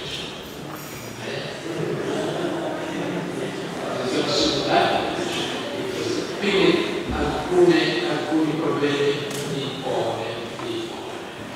Però ecco, cercare dovremmo fare questo sforzo di aiutarci in certi momenti, in certe occasioni a usare la nostra lingua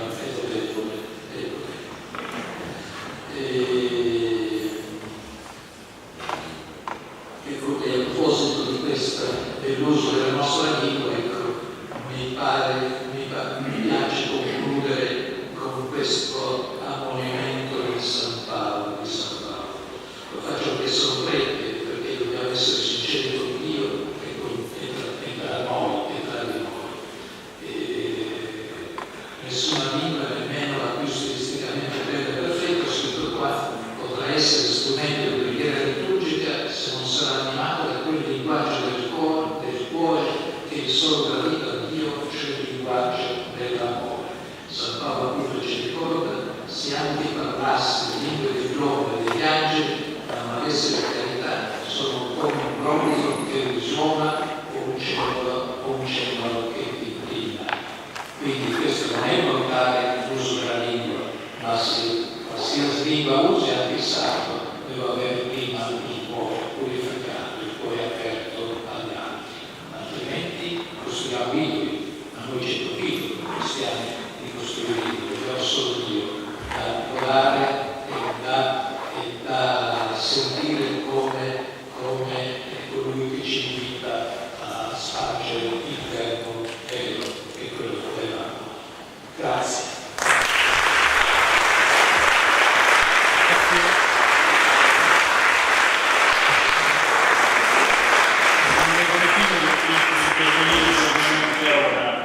Il conto di cui ci sarebbero 3 parlamentari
che promosse questa, di cui facevo parte, che promosse in modo antituristico questa festa del popolo sardo.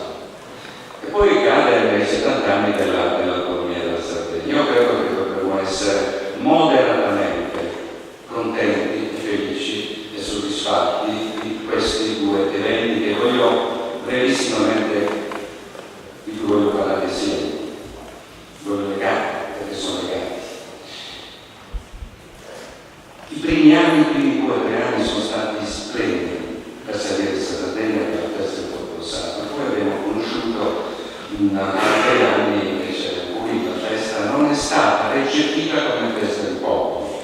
Soltanto ultimamente, grazie, devo dire, anche allo sforzo delle istituzioni, è stata più istituzionalizzata, quindi accompagnata dalle istituzioni ed è ridiventata un qualcosa. Però credo che non sia ancora entrata nella coscienza dei sardi come festa popolare dei sardi. Un po' la stessa questione che riguarda i 70 anni dell'autonomia, la nostra autonomia speciale, perché non c'è alcun dubbio che in questi 70 anni le cose sono migliorate sotto ogni rispetto, come diceva anche il Presidente Canano. Però è anche vero ed è nella coscienza di tutti noi che le criticità e i mali della Sardegna che affliggevano la Sardegna 70 anni fa non sono stati ancora risolti e molti di questi sono non alle nostre spalle, ma un obiettivo su cui lavorare, su cui costruire. Bene, uno di questi, in un'occasione come questa, dobbiamo ricercare l'unità, la compattezza e la determinazione del popolo sardo e il problema della lingua.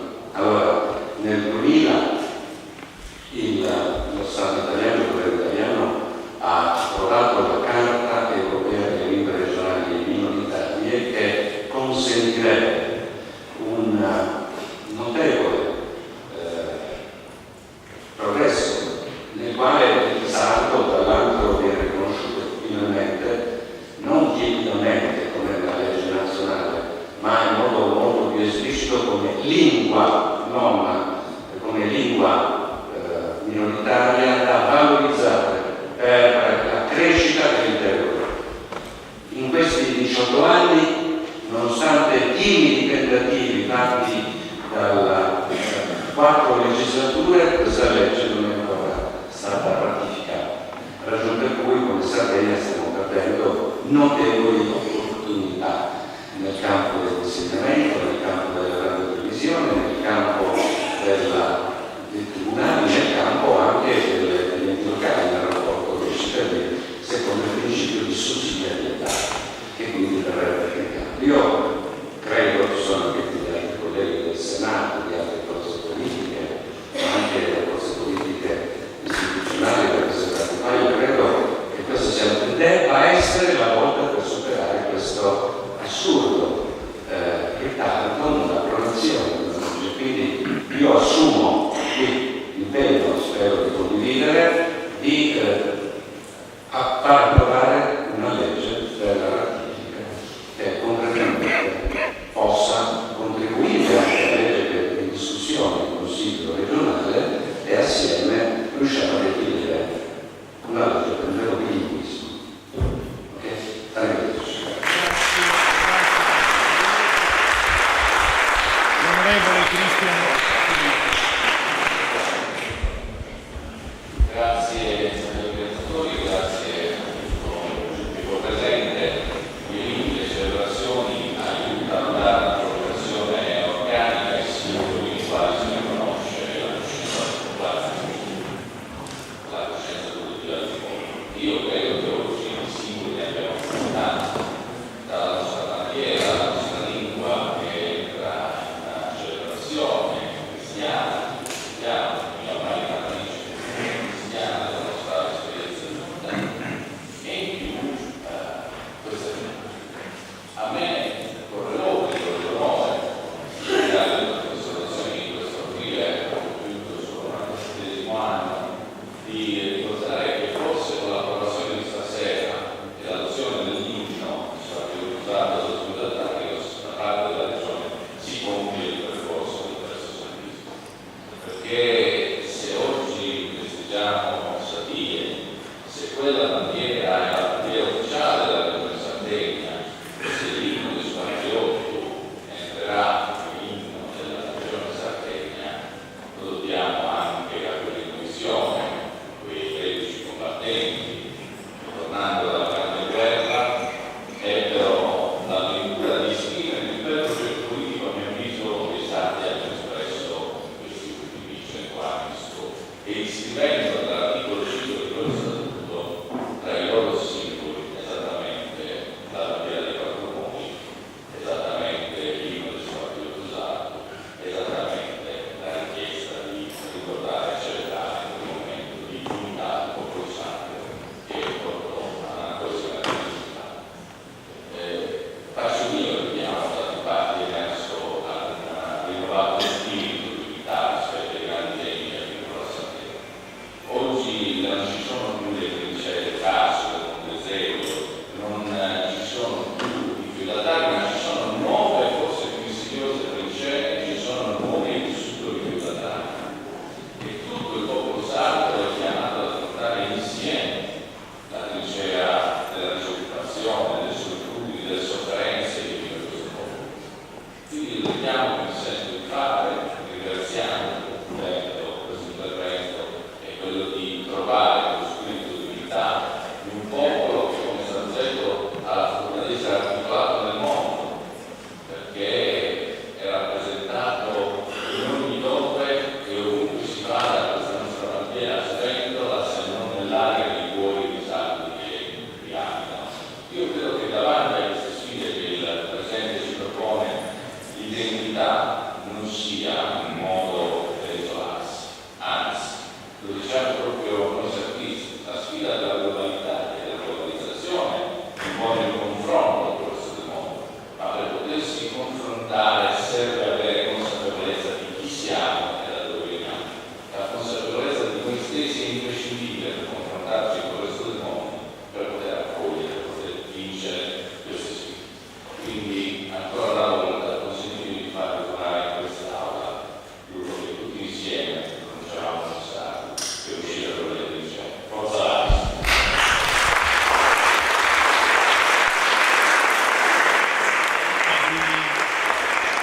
Chiedere al Presidente di fare le conclusioni e con piacere che se vuole portare il suo saluto, ma comunque un ringraziamento per tutti noi che siamo qui e del comitato che rappresento va rivolto a Franco Silvi e con la sua azione ardimentosa, diciamo, che è riuscito a fare in modo che la RAI oggi fosse la protagonista assoluto nella comunicazione tra i sardi, tra di loro e i sardi delle istituzioni. Se lui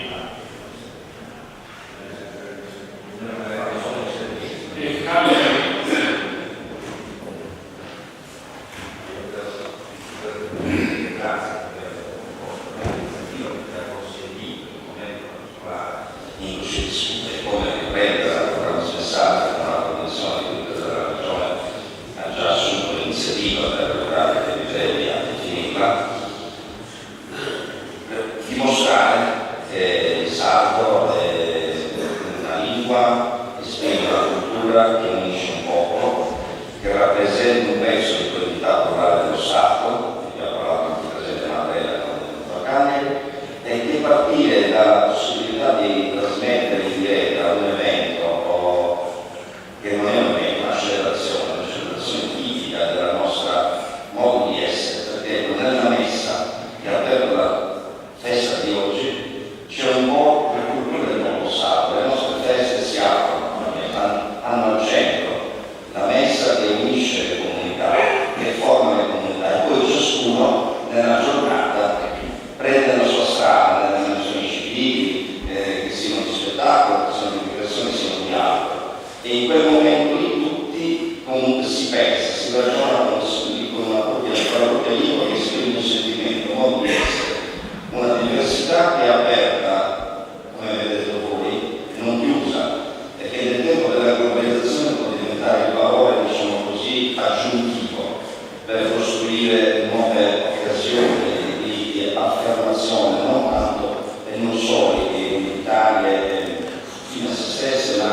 aperte proprio nel collegamento con il mondo a dimostrare una qualità che diciamo così diventa motivo di confronto, di incontro e anche, perché no, di attrazione.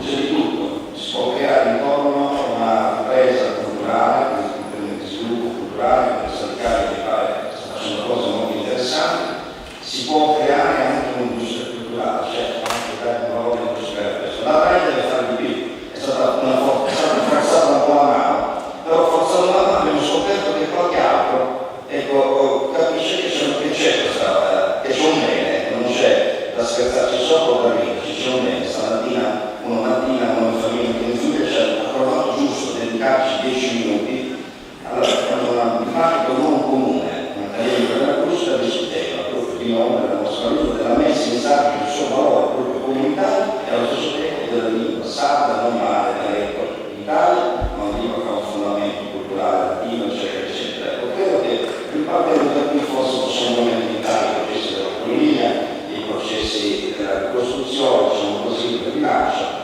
in una visione di mondo aperto che vogliamo accogliere la nostra società. In realtà deve fare non so se lo faremo, noi tra poco finiamo il mandato, bisogna tenere alta questa bandiera e la bandiera di oggi forse ci aiuta a non fare passi indietro. Grazie. Prima di dare la parola al Presidente, Saluto il signor Grelis, che è il vescovo di Rosieri, che poi è il vescovo francesco nazionale della stessa diocesi, e anche di Monsignor Grelis. E nel frattempo saluto anche una persona che a tutti noi che abbiamo fatto dei passi con lui, che è Mario Cusi, Giacomo.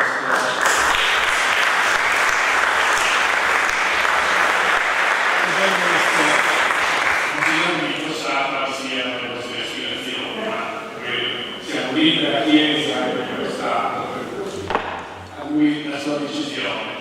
Mentre signor Falconi, che ringrazio perché ha corretto veramente in questa giornata, chiama i messi in allarme, i suonatori della Mendes che aspettano che noi li chiamiamo, do la parola alla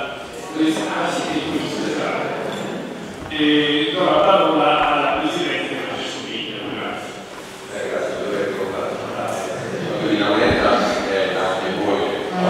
Sabato sono colpito dalla grande assenza di interesse all'attività degli interventi che mi hanno preceduto, perché anch'io ho apprezzato molto per ringraziare subito il comitato di Salvini e cittadini, perché stiamo dando insieme alla Presidente Canale, al Consiglio regionale, dei contenuti, una giornata che ha rischiato di diventare formale, abbiamo il tutto bisogno tanto che di formalissimi e di incontri, abbiamo bisogno di azione, di capire qual è l'eredità che riceviamo e tradurla in cose che portino avanti la frontiera del nostro sentirci salvi, nel senso preciso di trovare soluzioni per la nostra gente. Questo è un tema, e questo voglio dedicare pochissime parole.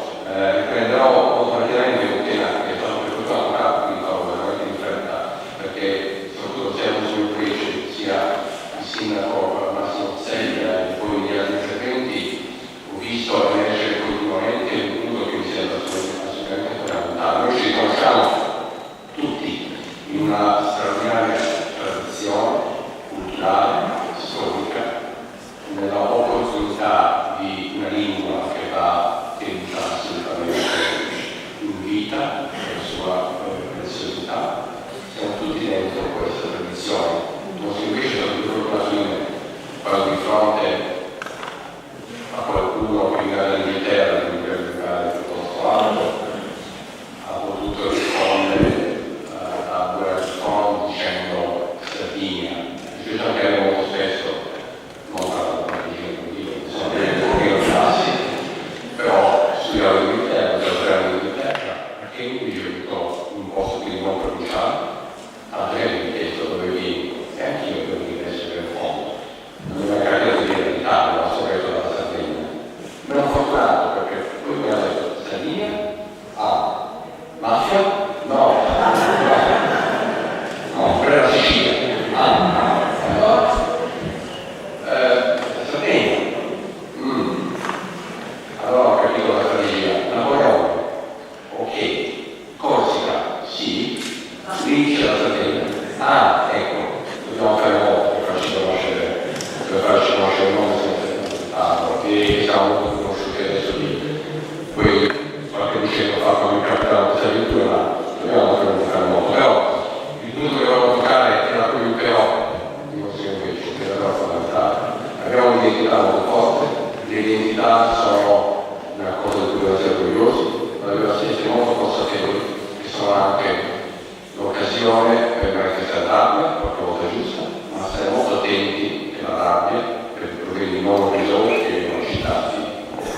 Trovare che parlava della necessità di una nuova visione del mondo contro l'oscurantismo. Io credo che la visione del mondo che oggi dobbiamo sperimentare è per una società aperta, contro l'idea delle piccole patrie che si chiudono e che si illudono di trovare soluzioni separandosi.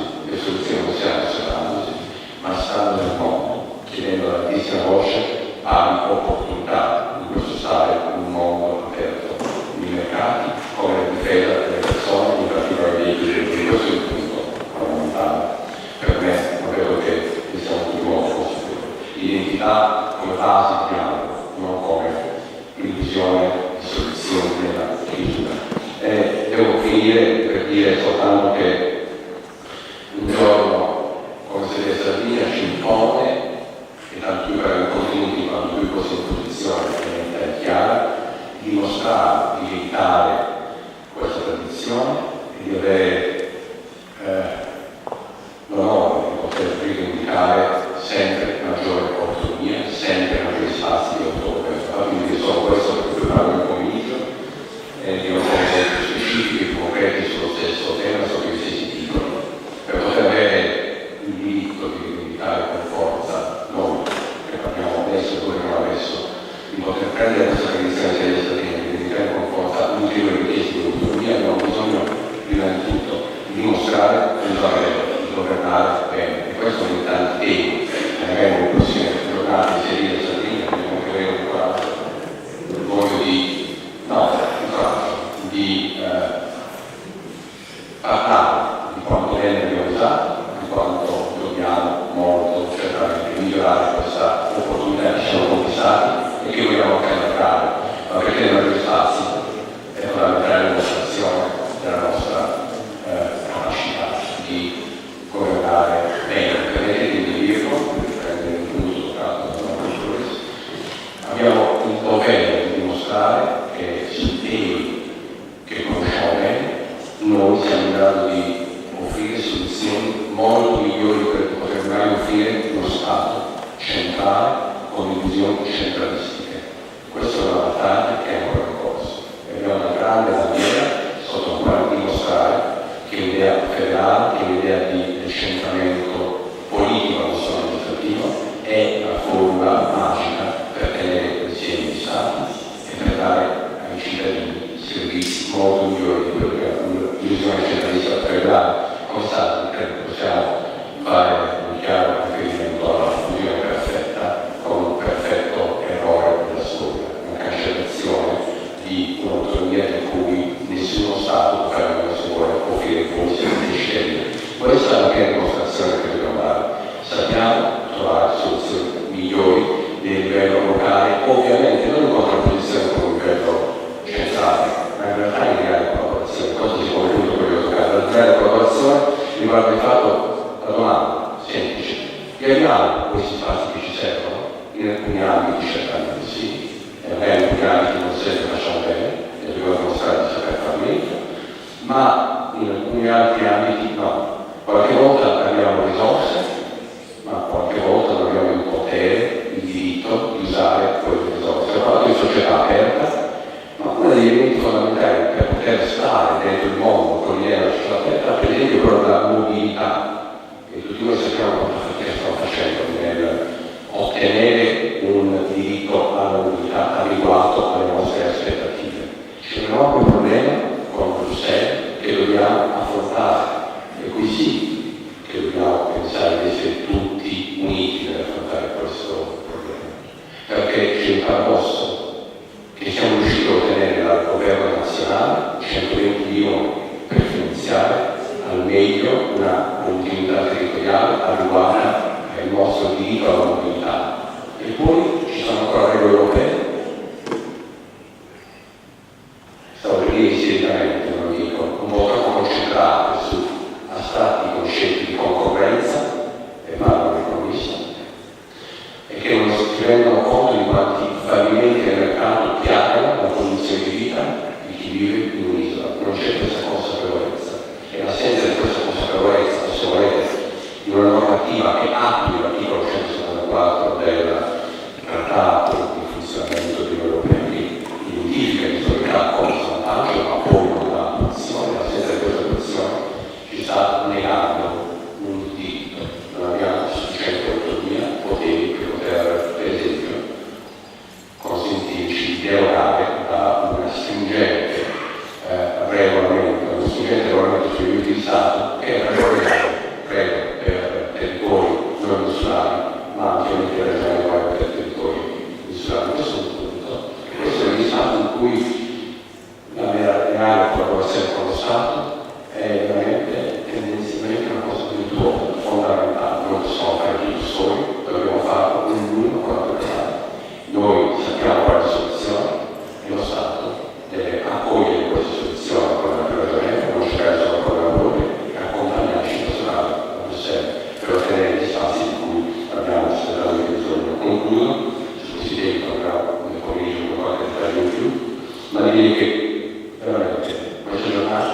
abbiamo l'ultimo e bel compito da andare per un lato in 10.